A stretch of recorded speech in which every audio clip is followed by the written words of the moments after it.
ಎಲ್ಲ ಆತ್ಮೀಯ ವೀಕ್ಷಕರಿಗೂ ಭರ್ತೇಶ್ ಮೂಡಲ್ಗಿ ಯೂಟ್ಯೂಬ್ ಚಾನಲ್ಗೆ ಸ್ವಾಗತ. ಇವತ್ತಿನ ದಿನ ಈ ಒಂದು ವಿಡಿಯೋದಲ್ಲಿ ಸಾಕಷ್ಟು ವಿಡಿಯೋಗಳನ್ನ ಮಾಡಿದ್ವಿ ಜಿಕೆಗೆ ಸಂಬಂಧಪಟ್ಟಿರತಕ್ಕಂಥ. ಸೊ ಅದರ ಒಂದು ನೆಕ್ಸ್ಟ್ ಕಂಟಿನ್ಯೂ ಸೀರೀಸ್ನ ಸ್ಟಾರ್ಟ್ ಮಾಡ್ತಾ ಇದ್ವಿ ಸರ್. ಓಕೆ, ಎಲ್ಲರಿಗೂ ನಮಸ್ತೆ. ನಾನೆಲ್ಲರಿಗೂ ಗೊತ್ತಿರಬೇಕು ಮೇಲೆ ಸೊ ಗಿರೀಶ್ ಅಂತ ಸ್ಟಾರ್ಟ್ ಮಾಡೋಣ ಸರ್. Yes, okay. ಸೊ ಮೊದಲನೇದಾಗಿ question number first. In the third battle of Panipat Marathas were defeated by ಅಂತ ಕೇಳಿದ್ದಾರೆ. So in the third battle of Panipat, so ಮೂರನೇ ಅಂದ್ರೆ ಸರ್ ಮೂರನೇ ಪಾಣಿಪತ್ ಯುದ್ಧದಲ್ಲಿ ಫಸ್ಟ್ ಆಫ್ ಆಲ್ ಅದು ಎಷ್ಟರಲ್ಲಿ ನಡೀತು ಅನ್ನೋದು ನೋಡೋಣ. ಪಾಣಿಪತ್ ಅಂತ ಬಂದಾಗ ಒಟ್ಟು ನಡೆದಿರತಕ್ಕಂತ ಯುದ್ಧಗಳು 3 ಯುದ್ಧಗಳು ಸರ್. ಹೌದಲ್ಲ ಸರ್? ಒಟ್ಟು ನಡೆದಿರತಕ್ಕಂತ ಯುದ್ಧಗಳು 3. ಅದರಲ್ಲಿ ಫಸ್ಟ್ ಬ್ಯಾಟಲ್ ಆಫ್ ಪಾಣಿಪತ್ ಅಂತ ಬರುತ್ತೆ, ಸೆಕೆಂಡ್ ಬ್ಯಾಟಲ್ ಆಫ್ ಪಾಣಿಪತ್ ಅಂತ ಬರುತ್ತೆ, ಥರ್ಡ್ ಬ್ಯಾಟಲ್ ಆಫ್ ಪಾಣಿಪತ್ ಅಂತ ಬರುತ್ತೆ. ಬ್ಯಾಟಲ್ ಅಂದ್ರೆ ಯುದ್ಧ. ಒಟ್ಟು ನಡೆದಿರತಕ್ಕಂತ ಪಾಣಿಪತ್ ಯುದ್ಧಗಳು 3. ಅದೇ ರೀತಿಯಾಗಿ ಮೊದಲನೇ ಪಾಣಿಪತ್ ಯುದ್ಧ 1526, ನೆಕ್ಸ್ಟ್ ಎರಡನೇ ಸರ್ 1566. ಮೂರನೇ ಒಂದು ಪಾಣಿಪತ್ ಯುದ್ಧ ಸರ್ 1761. Okay sir. ಅದೇ ರೀತಿಯಾಗಿ ಮೊದಲ ಪಾಣಿಪತ್ ಯುದ್ಧ ಬಾಬರ್ ಮತ್ತು ಇಬ್ರಾಹಿಂ ಲೋಧಿಯ ನಡುವೆ ನಡೆಯಿತು. ಬಾಬರ್ ಗೆಲ್ತಾನೆ, ಇಬ್ರಾಹಿಂ ಲೋಧಿ ಸೋಲ್ತಾನ. ಬಾಬರ್ ಗೆದ್ದ ನಂತರ ಮೊಘಲ ಸಾಮ್ರಾಜ್ಯವನ್ನ ಸ್ಥಾಪನೆ ಮಾಡ್ತಾನ. Okay sir. ನೆಕ್ಸ್ಟ್ ಅದೇ ರೀತಿಯಾಗಿ ಎರಡನೇ ಒಂದು ಪಾಣಿಪತ್ ಯುದ್ಧ ಅಕ್ಬರ್ ಮತ್ತೆ ಹೇಮು. ಸೊ ಈ ಒಂದು ಯುದ್ಧದಲ್ಲಿ ಅಕ್ಬರ್ ಗೆಲ್ತಾನೆ, ಹೇಮು ಸೋಲ್ತಾನೆ. ಸೊ ಇದರಲ್ಲಿ ಒಬ್ಬ ಸೈನ್ಯಾಧಿಪತಿನ ಇಂಪಾರ್ಟೆಂಟ್ ಆಗ್ತಾನೆ. ಯಾರು? ಬೈರಮ್ ಖಾನ್. ಅಕ್ಬರ್ ಕಡೆ ಅವನು Bairam Khan.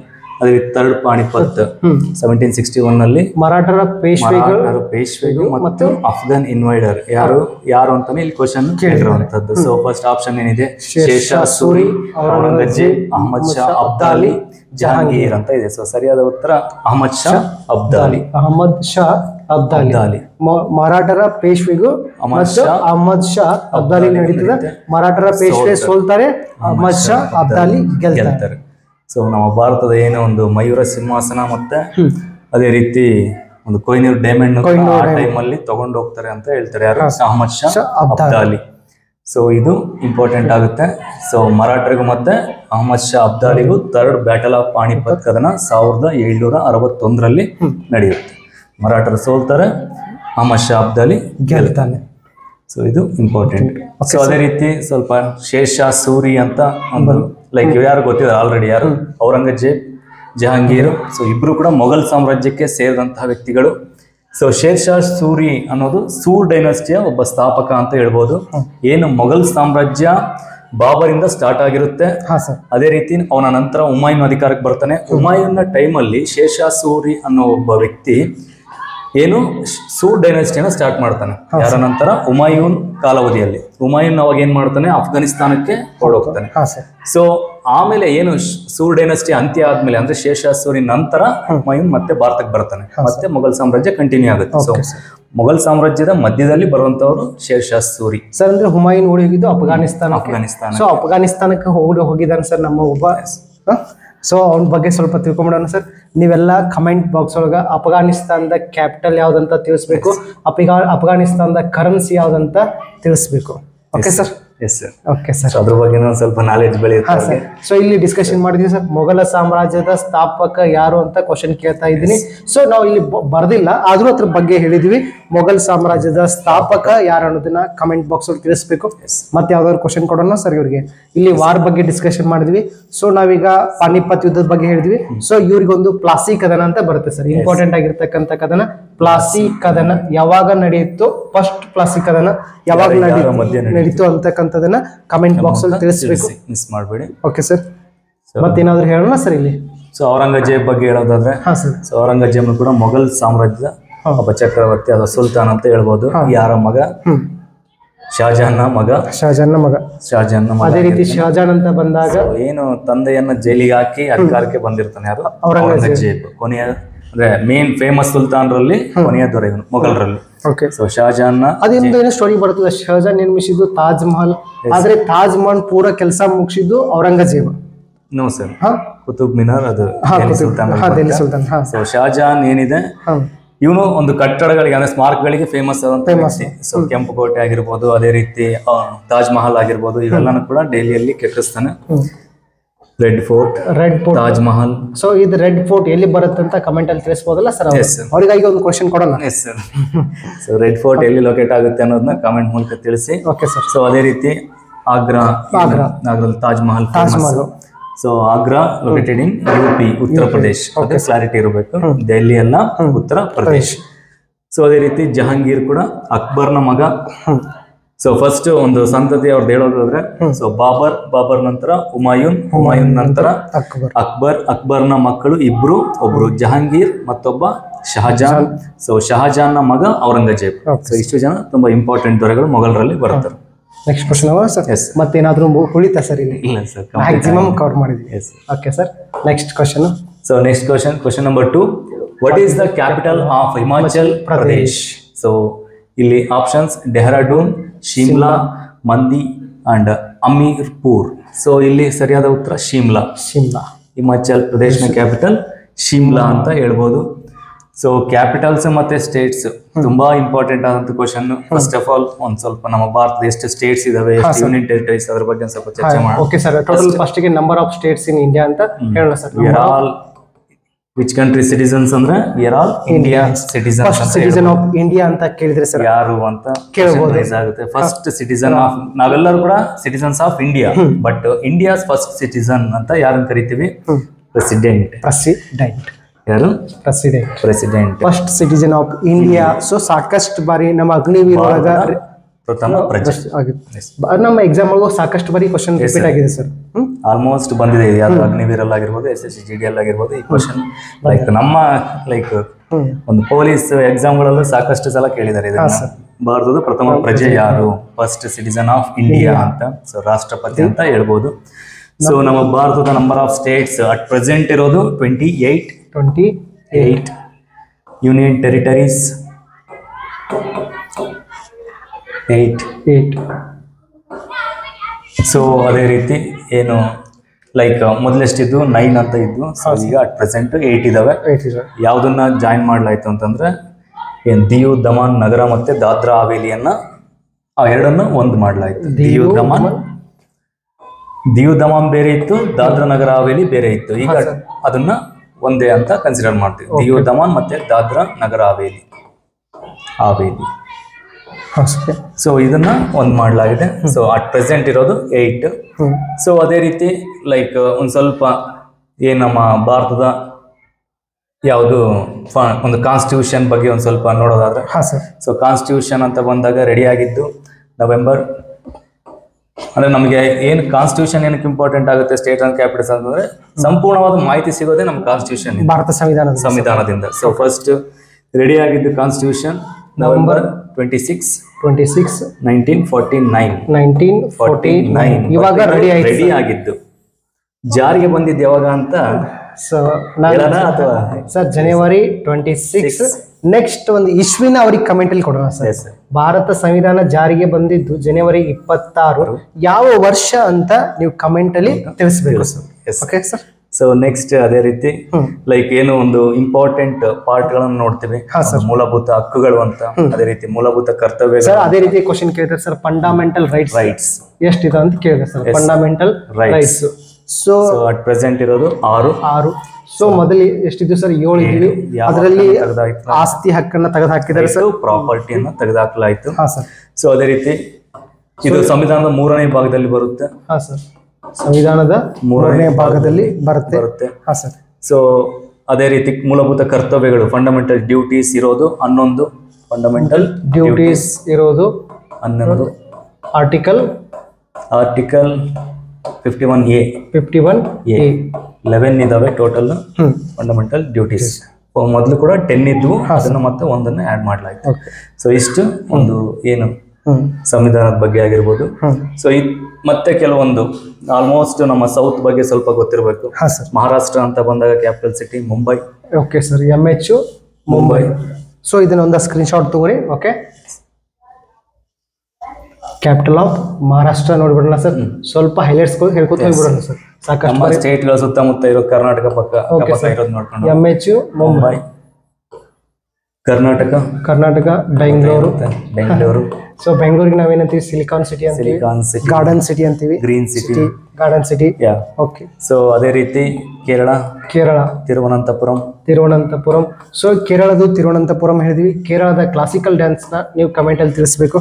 Okay sir. So ಅದೇ ರೀತಿ ತಮಿಳುನಾಡು, ಚೆನ್ನೈ, ಗೋವಾ, ಪಣಜಿ, ತೆಲಂಗಾಣ, ಹೈದರಾಬಾದ್. ಸೊ ಆಂಧ್ರ ಪ್ರದೇಶ್, ಅಮರಾವತಿ. ಸೊ ಅದೇ ರೀತಿಯಾಗಿ ಆಂಧ್ರ ಪ್ರದೇಶಕ್ಕೂ ಕೂಡ ಒಂದು ಕ್ಲಾಸಿಕಲ್ ಡ್ಯಾನ್ಸ್ ಅದ. ಸೊ ಅದನ್ನು ಕೂಡ ನೀವು ಕಮೆಂಟ್ ಬಾಕ್ಸ್ ಅಲ್ಲಿ ತಿಳಿಸಬೇಕು. ಪ್ರತಿಯೊಂದಕ್ಕೂ ಕೂಡ ಒಂದೊಂದು ಕ್ಲಾಸಿಕಲ್ ಡ್ಯಾನ್ಸ್ ಅಂದ್ರೆ. ಸೊ ನಾವು ಮೇನ್ ಕರ್ನಾಟಕದ ಬಿಟ್ಟಿದ್ದೀವಿ ಸರ್, ಕರ್ನಾಟಕದ ಒಂದು ಕ್ಲಾಸಿಕಲ್ ಡ್ಯಾನ್ಸ್. ಸೊ ಈ ರೀತಿಯಾಗಿ ಸ್ಟೇಟ್ಸ್ ಅಂಡ್ ಕ್ಯಾಪಿಟಲ್ಸ್ ತುಂಬಾ ಇಂಪಾರ್ಟೆಂಟ್ ಆಗುತ್ತೆ. ಮೇನ್ ಸ್ವಲ್ಪ ಸ್ಟಡಿ ಮಾಡ್ತಾನೆ ಇರ್ಬೇಕು. ಸೊ ಅದೇ ರೀತಿಯಾಗಿ ಸ್ವಲ್ಪ ಕಂಟ್ರೀಸ್ ಬಗ್ಗೆ ಹೋಗಿ ಬರೋಣ ಸರ್. Yes sir. ಪಾಕಿಸ್ತಾನದು ಕ್ಯಾಪಿಟಲ್ ಆಫ್ ಪಾಕಿಸ್ತಾನ್ ಕೇಳ್ಬೋದು. Yes. Okay sir. Next Afghanistan ಕೇಳ್ಬೋದು. ನೆಕ್ಸ್ಟ್ ಅಮೇರಿಕಾ ಕೇಳ್ಬೋದು. ನೆಕ್ಸ್ಟ್ ಚೀನಾ ಕೇಳ್ಬೋದು. ನೆಕ್ಸ್ಟ್ ಒಂದು ಸರ್ ನಮ್ಮ ನೆರೆಹೊರೆ ದೇಶಗಳು ಕೇಳ್ಬೋದು ಸರ್. ಸೊ ಇದ್ರ ಬಗ್ಗೆ ನಿಮ್ಗೆ ಎಷ್ಟು ಗುರುತದ? ಬಾಂಗ್ಲಾದೇಶ ಆಗಿರ್ಬೋದು. ಅದೇ ರೀತಿಯಾಗಿ ಬಾಂಗ್ಲಾದೇಶ ಯಾವಾಗ ಇದಾಯ್ತು, ಸ್ವತಂತ್ರ ಆಯ್ತು, ವಿಮೋಚನೆ ಆಯ್ತು ಅನ್ನೋದು ಇಂಪಾರ್ಟೆಂಟ್ ಆಗುತ್ತೆ. ಸೊ ಇದರ ಕ್ಯಾಪಿಟಲ್ಸ್ ಯಾವ ಅಂತ ಕಮೆಂಟ್ ಅಲ್ಲಿ ತಿಳಿಸ್ತಾರೆ ಸರ್. ಎಸ್ ಸರ್, ತಿಳಿಸ್ತಾರೆ sir. Okay sir. Next question ನೋಡೋಣ. Next question, who said Swaraj is my birth right? So Swaraj is my birth right ಅಂತ ಹೇಳಿದವ್ರು ಯಾರು? ಫಸ್ಟ್ ಇದು ಕನ್ನಡದಲ್ಲಿ ಮೀನಿಂಗ್ ಏನು? ಸ್ವರಾಜ್ಯ ನನ್ನ ಜನ್ಮಸಿದ್ಧ ಹಕ್ಕು. ಹಿಂಗಂದ್ರೆ ನಮ್ಮ ಹುಡುಗರಿಗೆ ಬೇಗ ಗೊತ್ತಾಗ್ಬಿಡುತ್ತೆ. ಸೊ ಆಪ್ಷನ್ಸ್ ಏನ್ ಕೊಟ್ಟಿದ್ದಾರೆ? ನೇತಾಜಿ ಸುಭಾಷ್ ಚಂದ್ರ ಬೋಸ್, ಭಗತ್ ಸಿಂಗ್, ದಾದಾಬಾಯಿ ನವರೋಜಿ, ಬಾಲ್ ಗಂಗಾಧರ್ ತಿಲಕ್. ಸೊ ಸರಿಯಾಗಿರ್ತಕ್ಕಂಥ ಆನ್ಸರ್ ಬಾಲ್ ಗಂಗಾಧರ್ ತಿಲಕ್. ಸೊ ತಿಲಕ್ ಅವ್ರ ಬಗ್ಗೆ ಹೇಳ್ಬೇಕು ಅಂತಂದ್ರೆ ಒಬ್ಬ ಫೇಮಸ್ ಫ್ರೀಡಮ್ ಫೈಟರ್ ಅಂತ ಹೇಳ್ಬೋದು. ಸೊ ಇವರ ಕಾಲದಲ್ಲಿ ಏನು ಒಂದು ಸ್ವತಂತ್ರ ಹೋರಾಟ ಅನ್ನೋದು ತುಂಬಾ ತೀವ್ರಗತಿಯಲ್ಲಿ ಸಾಗುತ್ತೆ. ಸೊ ಇವರ ಒಂದು ಗುರು ಅಂತ ಯಾರನ್ನು ಕರಿತೀವಿ ನಾವು? ಲಾಲಾ ಲಜಪತ್ ರಾಯ್ ಅಂತ ಕರಿತೀವಿ. ಲಜಪತ್ ರಾಯ್ ಗುರು ಅಂತ ಕರಿತೀವಿ. ಸೊ ಇವರನ್ನ ಲಯನ್ ಆಫ್ ಪಂಜಾಬ್ ಅಂತಾನು ಕರೀತಾರೆ. Lion of Punjab. ಸೊ ಬಾಲ ಗಂಗಾಧರ್ ತಿಲಕ್ ಅಂತ ಬಂದಾಗ ಅವರ ಪತ್ರಿಕೆಗಳು ಇಂಪಾರ್ಟೆಂಟ್. Okay sir. ಮರಾಠಿ ಮತ್ತು ಕೇಸರಿ ಇರೋದು ಮರಾಠಿ ಲ್ಯಾಂಗ್ವೇಜ್ ಅಲ್ಲಿ, ಮರಾಠ ಇರೋದು ಇಂಗ್ಲಿಷ್ ಲ್ಯಾಂಗ್ವೇಜ್ ಅಲ್ಲಿ. Okay sir. ಇಂಗ್ಲಿಷ್ ಲ್ಯಾಂಗ್ವೇಜ್ ಅಲ್ಲಿ ಕನ್ಫ್ಯೂಸ್ ಆಗಬಾರ್ದು. ಸೊ ಸಂವಾದ ಕೌಮುದಿ, ಸಾರಿ ಏನು ಗೀತಾ ರಹಸ್ಯ ಅನ್ನೋದು ಇವ್ರ ಫೇಮಸ್ ಬುಕ್. ಗೀತಾ ರಹಸ್ಯ. ಅದೇ ರೀತಿಯಾಗಿ ಒಂದು ಕ್ವಶನ್ ಕೊಡೋಣ sir. Gitanjali. Who is the author of Gitanjali? So miss ಮಾಡಲ್ಲ, ಕಮೆಂಟ್ ಬರೆದ್ರು, ಎಷ್ಟರಲ್ಲಿ ಬರೆದ್ರು ಅಂತ ಒಂದು ಕಾಮೆಂಟ್ ಮೂಲಕ ತಿಳಿಸಿ. ಸರ್. ನೆಕ್ಸ್ಟ್ ನೇತಾಜಿ ಸುಭಾಷ್ ಚಂದ್ರ ಬೋಸ್, ಅವರನ್ನ ನೇತಾಜಿ ಅಂತಾನೆ ಕರಿತೀವಿ. ಸೊ ಅದೇ ರೀತಿ ಅವರು ಕೂಡ ಫೇಮಸ್ ಫ್ರೀಡಮ್ ಫೈಟರ್ ಅಂತ ಹೇಳ್ಬೋದು. ಸೊ ಇಲ್ಲಿಂದ ಒಂದು ಏನು ಜಪಾನ್ಗೆ ಹೋಗಿ ಅಲ್ಲಿ ಒಂದು INA ತನ್ನ ಕಂಟ್ರೋಲ್ಗೆ ತಗೊಂಡವರು. ಸೊ INA ಸ್ಟಾರ್ಟ್ ಮಾಡಿದ್ದು ಸುಭಾಷ್ ಚಂದ್ರ ಮೋಹನ್ ಸಿಂಗ್ ಸ್ಟಾರ್ಟ್ ಮಾಡಿದ್ದು ಮೋಹನ್ ಸಿಂಗ್. ಅದನ್ನ ತನ್ನ ಪ್ರೆಸಿಡೆಂಟ್ ಅಂದ್ರೆ ತನ್ನಕ್ಕೆ ಕಂಟ್ರೋಲ್ ತಗೊಂಡು ಏನ್ ಮಾಡ್ತಾರೆ, ಮುನ್ನಡೆಸ್ತಾರೆ ಇಂಡಿಯನ್ ನ್ಯಾಷನಲ್ ಆರ್ಮಿ. ಸೊ ಅದೇ ರೀತಿ ಇಂಡಿಯನ್ ನ್ಯಾಷನಲ್ ಆರ್ಮಿಯಲ್ಲಿ ಒಂದು ಲೇಡಿ ವಿಂಗ್ ಇರುತ್ತೆ, ಹೆಣ್ಮಕ್ಳ ಒಂದು ಗುಂಪು. ಅದಕ್ಕೆ ಹೆಡ್ ಆದಂತವ್ರು ಕ್ಯಾಪ್ಟನ್ ಲಕ್ಷ್ಮಿ ಅಂತ. ಲೇಡೀಸ್ ವಿಂಗಿಗೆ ಹೆಡ್ ಆದಂತ ಮಹಿಳೆ ಯಾರು? ಕ್ಯಾಪ್ಟನ್ ಲಕ್ಷ್ಮಿ ಅಂತ. ಇದು ಇಂಪಾರ್ಟೆಂಟ್ ಕೇಳ್ತಾರೆ. ಲೇಡಿ ವಿಂಗ್ ಹೆಡ್ ಇದ್ದವರು ಕ್ಯಾಪ್ಟನ್ ಲಕ್ಷ್ಮಿ ಅವರು. ಸೊ ಅದೇ ರೀತಿ ಭಗತ್ ಸಿಂಗ್ ಫೇಮಸ್ ಹೇಳಿಕೆ, ಇಕ್ವಿಲಾಲ್ ಜಿಂದಾಬಾದ್.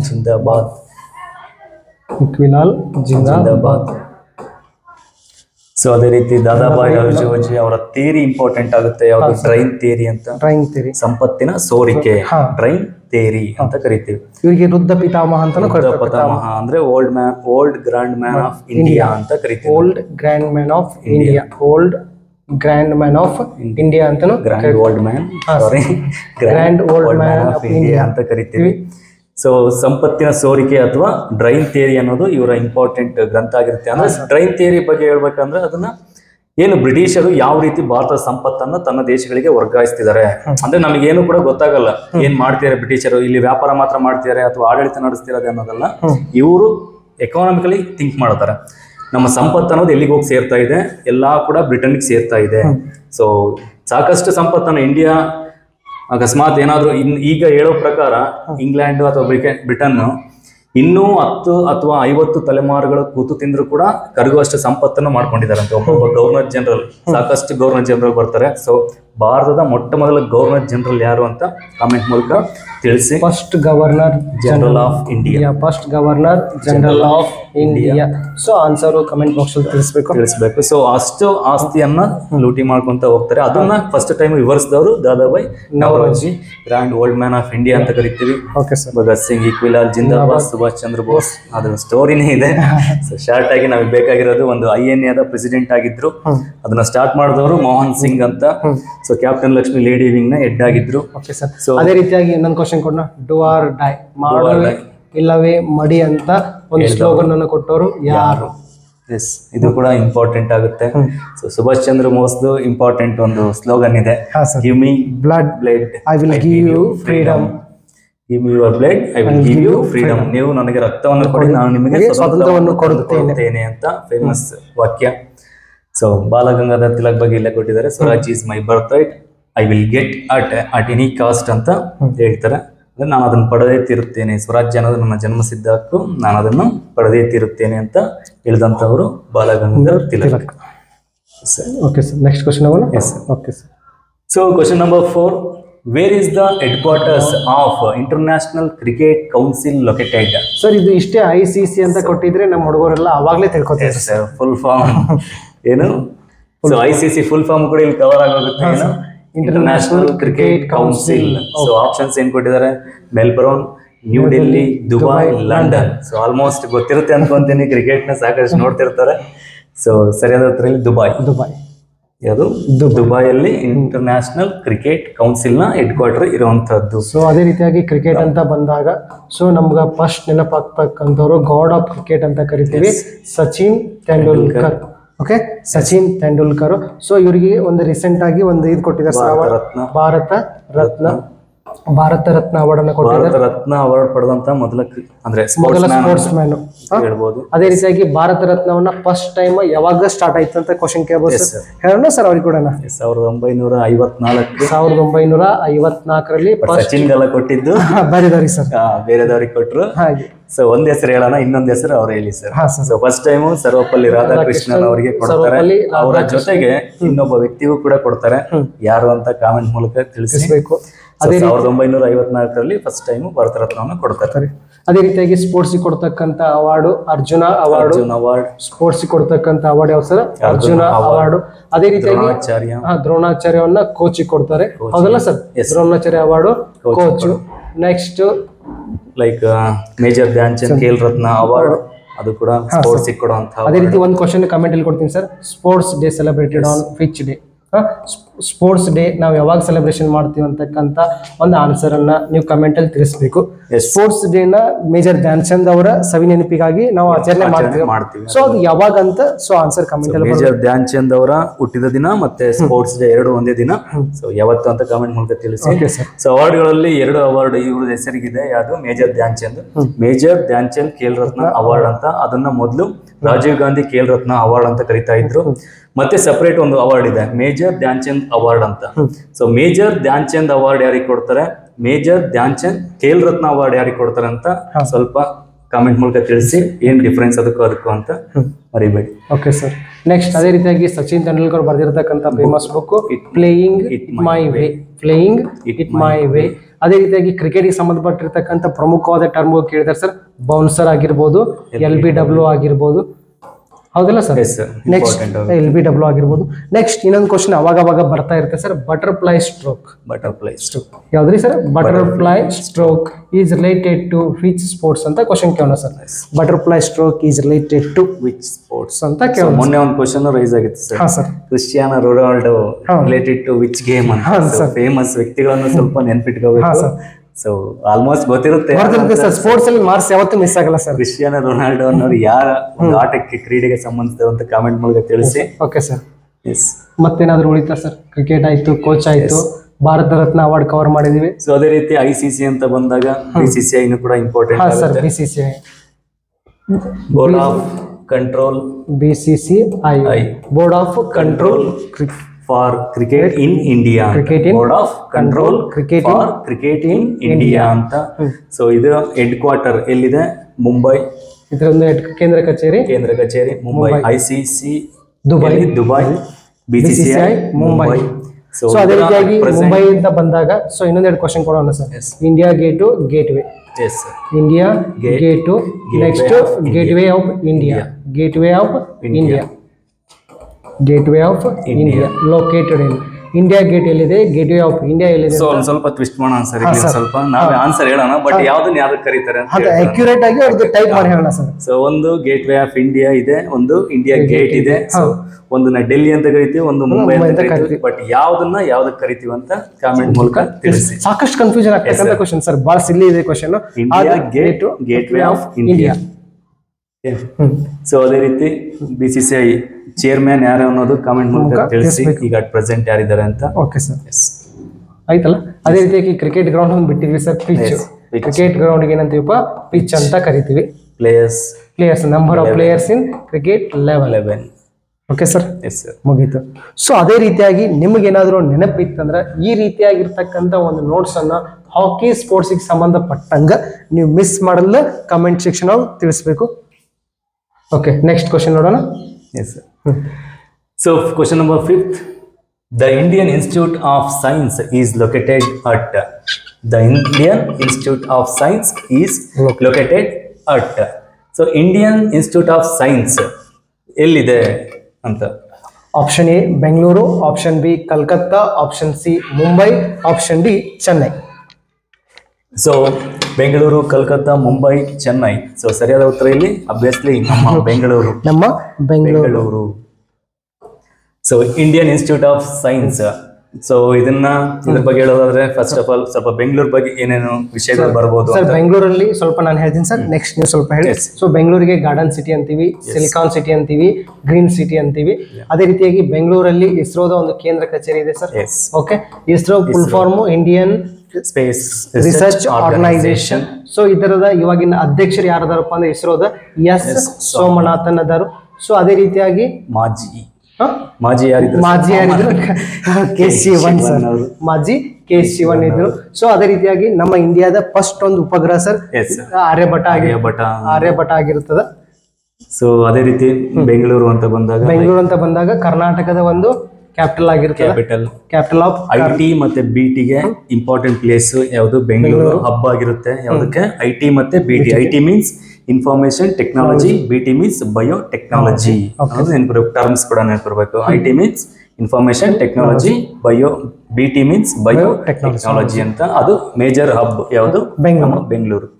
ಸೊ ಅದೇ ರೀತಿ ಲೈಕ್ ಏನು ಇಂಡಿಯನ್ ಇನ್ಸ್ಟಿಟ್ಯೂಟ್ ಆಫ್ ಸೈನ್ಸ್ ಇದನ್ನ 1909 ಅಲ್ಲಿ ಸ್ಟಾರ್ಟ್ ಮಾಡ್ತಾರೆ. 1909 ಸ್ಟಾರ್ಟ್ ಮಾಡ್ತಾರೆ. ಸೊ ಸ್ಟಾರ್ಟ್ ಮಾಡಿದ್ದು ಯಾರು ಅಂತಂದ್ರೆ ಈಗಿನ ಫೇಮಸ್ ಉದ್ಯಮ ಒಂದಿದೆ, ಯಾವುದು? ಟಾಟಾ ಗ್ರೂಪ್ಸ್ ಅಂತ. ಸೊ ಜಮ್ಶೆಡ್ಜಿ ಟಾಟಾ ಅಂತ. ಜಮ್ಶೆಡ್ಜಿ ಟಾಟಾ ಅಂತ. ಸೊ ಈಗ ರತನ್ ಟಾಟಾ ಎಲ್ಲರಿಗೂ ಆಲ್ಮೋಸ್ಟ್ ಗೊತ್ತು, ಬಟ್ ಅವರ ಒಂದು ವಂಶಸ್ಥರೇ ಜಮ್ಶೆಡ್ಜಿ ಟಾಟಾ. ಸೊ ಅದೇ ರೀತಿ ಟಾಟಾ ಗ್ರೂಪ್ಸ್ ಅಂತ ಹೇಳ್ಬೇಕಂದ್ರೆ ಫಸ್ಟ್ ಏರ್ಲೈನ್ಸ್ ಅನ್ನ ತಂದವರು ಕೂಡ ಅವರೇ. ಫಸ್ಟ್ ಏರ್ಲೈನ್ ಸ್ಟಾರ್ಟ್ ಆಗಿದ್ದು Mumbai to Karachi. First airlines ಅಂದ್ರೆ ನಾವು ಏನು ವಿಮಾನಗಳು ಫ್ಲೈಟ್ ಸ್ಟಾರ್ಟ್ ಆಗಿದ್ದು. ಅದೇ ರೀತಿಯಾಗಿ ಸ್ಟಾರ್ಟ್ ಮಾಡಿದವರು ಕೂಡ ಟಾಟಾ ಗ್ರೂಪ್ ಕಂಪನಿ. ಅದೇ ರೀತಿಯಾಗಿ ಹೂ ಡಿಸ್ಕವರ್ಡ್ ಏರೋಪ್ಲೇನ್ ಅಂತ ಕೇಳ್ತಾರೆ sir. Wright brothers. Okay sir. ಅದೇ ರೀತಿ ಯಾರು ನಮ್ಮ ಭಾರತದಲ್ಲಿ ಫಸ್ಟ್ ಟೈಮ್ ತಂದಿದ್ದು ಅಂತಂದ್ರೆ JRD ಟಾಟಾ ಅಂತ. ಟಾಟಾ, ಅದು ಜಮ್ಶೆಡ್ ಟಾಟಾ, ಇವರು JRD ಟಾಟಾ. ಕನ್ಫ್ಯೂಸ್ ಆಗಬಾರ್ದು. JRD ಟಾಟಾ ಅಂದ್ರೆ JRD ಮೀನ್ಸ್ ಜಹಾಂಗೀರ್ ರತನ್ ದಾದಾಬಾಯ್ ಟಾಟಾ ಅಂತ. ಜಹಾಂಗೀರ್ ರತನ್ ದಾದಾಬಾಯ್ ಟಾಟಾ ಅಂತ. ಸೊ ಅವರು ಜಮ್ಶೆಡ್ಜಿ ಟಾಟಾ, ಇವಾಗಿರೋದು ರತನ್ ಟಾಟಾ. ಸೊ 1909 ಅಲ್ಲಿ ಇಂಡಿಯನ್ ಇನ್ಸ್ಟಿಟ್ಯೂಟ್ ಆಫ್ ಸೈನ್ಸ್ ಅನ್ನೋದು ಸ್ಟಾರ್ಟ್ ಆಯ್ತು. ಅದರ ಒಂದು ಎಲ್ಲಿರೋದು? Located at Bengaluru. ಸೊ ಈ ಟಾಟಾ ಅಂತ ಬಂದಾಗ ಇನ್ನೊಂದು ಹೋಗಿಬಿಡೋಣ ಸರ್. ಟಾಟಾ ಮಹೀಂದ್ರ ಅದು ಇದು ಆಯ್ತು. ನೆಕ್ಸ್ಟ್ ಜಿಯೋ ಅಂಬಾನಿದು. Jio Ambani. Facebook Mark Zuckerberg ಅಲ್ಲ? Facebook Mark Zuckerberg. ಪ್ರಸ್ತುತ ಗೂಗಲ್ ನ CEO ಅಂತ ಕೇಳ್ತಾರೆ sir, Sundar Pichai. So Sundar Pichai. So Pichai ಯಾವ ದೇಶಕ್ಕೆ ಸೇರಿದವರು ಸ್ವಲ್ಪ ಕಾಮೆಂಟ್ ಮೂಲಕ ಬರಲಿ. ಓಕೆ ಸರ್, ಇದು ಎಲ್ಲ ಕ್ವಶನ್ ಕೇಳಿದ್ರೆ ಫೇಸ್ಬುಕ್ ಹೋದ್ಸಲ ರಿಪೀಟ್ ಆಗಿದೆ ಸರ್. Mark Zuckerberg. ಸೊ ಇಷ್ಟು ಒಂದ್ ಸ್ವಲ್ಪ NGK ಬಗ್ಗೆ ಒಂದ್ ಸ್ವಲ್ಪ ಇಂಪಾರ್ಟೆಂಟ್ ಆಗುತ್ತೆ. ಸೊ ಅದೇ ರೀತಿ ಕೋಲ್ಕತ್ತಾ ಇರುವಂತಹದ್ದು, ವೆಸ್ಟ್ ಬೆಂಗಾಲ್, ಮುಂಬೈ, ಮಹಾರಾಷ್ಟ್ರ, ಚೆನ್ನೈ, ತಮಿಳುನಾಡು. ಮತ್ತೇನಾದ್ರು ಹೇಳೋಣ ಸರ್? ಸಾಕು sir. Okay sir, next question number 6. Who wrote Ramayana ಗ್ರಂಥ? ಸೊ ಆಲ್ಮೋಸ್ಟ್ ನಮ್ಮ ಗೊತ್ತಿರುತ್ತೆ ಅಂದ್ಕೊಂಡ್ರೆ ಆಲ್ಮೋಸ್ಟ್ ಎಲ್ಲರಿಗೂ ಕನ್ಫ್ಯೂಷನ್ ಆಗ್ತದೆ. ವಾಲ್ಮೀಕಿ, ವೇದವ್ಯಾಸ, ಕಾಳಿದಾಸ ಎಲ್ಲರೂ ತುಂಬಾ ಹಳೆಯ ಕಾಲದ್ದೇ. Okay sir. So options Valmiki, Vedavyasa, Surdas, Kalidas. So ಸರಿಯಾದ ಉತ್ತರ ಇಲ್ಲಿ ವಾಲ್ಮೀಕಿ. ರಾಮಾಯಣವನ್ನು ಬರೆದವರು ವಾಲ್ಮೀಕಿ. ಮಹಾಭಾರತವನ್ನ ಬರೆದವರು ಸರ್? ಮಹಾಭಾರತ ವೇದವ್ಯಾಸರು. ವೇದವ್ಯಾಸರು. ಕನ್ಫ್ಯೂಷನ್ ಆಗ್ಬೇಡ್ರಪ್ಪ. ರಾಮಾಯಣವನ್ನ ಬರೆದವರು ವಾಲ್ಮೀಕಿ, ಮಹಾಭಾರತವನ್ನ ಬರೆದವರು ವೇದವ್ಯಾಸ. ಮತ್ತೊಂದು ಬರುತ್ತೆ ಭಗವದ್ಗೀತೆ. ಯಾರು ಬರೆದವರಂತ ಕಮೆಂಟ್ ಮೂಲಕ ತಿಳಿಸಿ. Okay sir. ಸೊ ಇದು ನಾವೇ ಡಿಸ್ಕಸ್ ಮಾಡ್ತೀವನ ಸರ್? ನೆಕ್ಸ್ಟ್ ನೋಡೋಣ, ನೆಕ್ಸ್ಟ್ ವಿಡಿಯೋದಲ್ಲಿ ಡಿಸ್ಕಷನ್ ಮಾಡೋಣ ಸರ್. ಓಕೆ. ಸೊ ಅದೇ ರೀತಿ ಏನು ಕಾಳಿದಾಸ್ ಅಂತ ಬಂದಾಗ ಇವರು ಬುಕ್ಸ್ ಕೂಡ ಇಂಪಾರ್ಟೆಂಟ್ ಆಗ್ತವೆ. ಒಂದು ಮಾಳವಿಕಾಗ್ನಿ ಮಿತ್ರ, ಅಭಿಜ್ಞಾನ ಶಾಕುಂತಲ, ಮೇಘದೂತ. ಸೊ ಈ 3 ಬುಕ್ಸ್ ತುಂಬಾ important. Meghdoot almost repeated question. Meghdoot return by ಅಥವಾ ಮೇಘದೂತ ಆಥರ್ ಅಂತ, ಸಾಕಷ್ಟು ಬಾರಿ ಕೇಳಿದ್ದಾರೆ. ಸೊ ಕಾಳಿದಾಸ ಅನ್ನೋದು ನೆನಪಿರ್ಬೇಕು. ಸೊ ಕಾಳಿದಾಸ ಯಾರ ಕಾಲಕ್ಕೆ ಸಂಬಂಧಿಸಿದ್ದು? ಗುಪ್ತರ ಕಾಲಕ್ಕೆ ಅಂತ ಹೇಳ್ಬೋದು. ಗುಪ್ತರ ಕಾಲಕ್ಕೆ. Who is the founder of Gupta ಸಾಮ್ರಾಜ್ಯ? ಶ್ರೀಗುಪ್ತ ಅಂತ ಹೇಳ್ಬೋದು. ಶ್ರೀಗುಪ್ತ ಬರುತ್ತೆ. ಶ್ರೀಗುಪ್ತ ನಂತರ ಚಂದ್ರಗುಪ್ತ ಫಸ್ಟ್. ಚಂದ್ರಗುಪ್ತ ನಂತರ ಸಮುದ್ರಗುಪ್ತ. ಸೊ ಇವನಿಗೆ ನೆಪೋಲಿಯನ್ ಆಫ್ ಇಂಡಿಯಾ ಅಂತ. Napoleon of India. Chandragupta first important. Gupta era start ಮಾಡ್ತಾನೆ.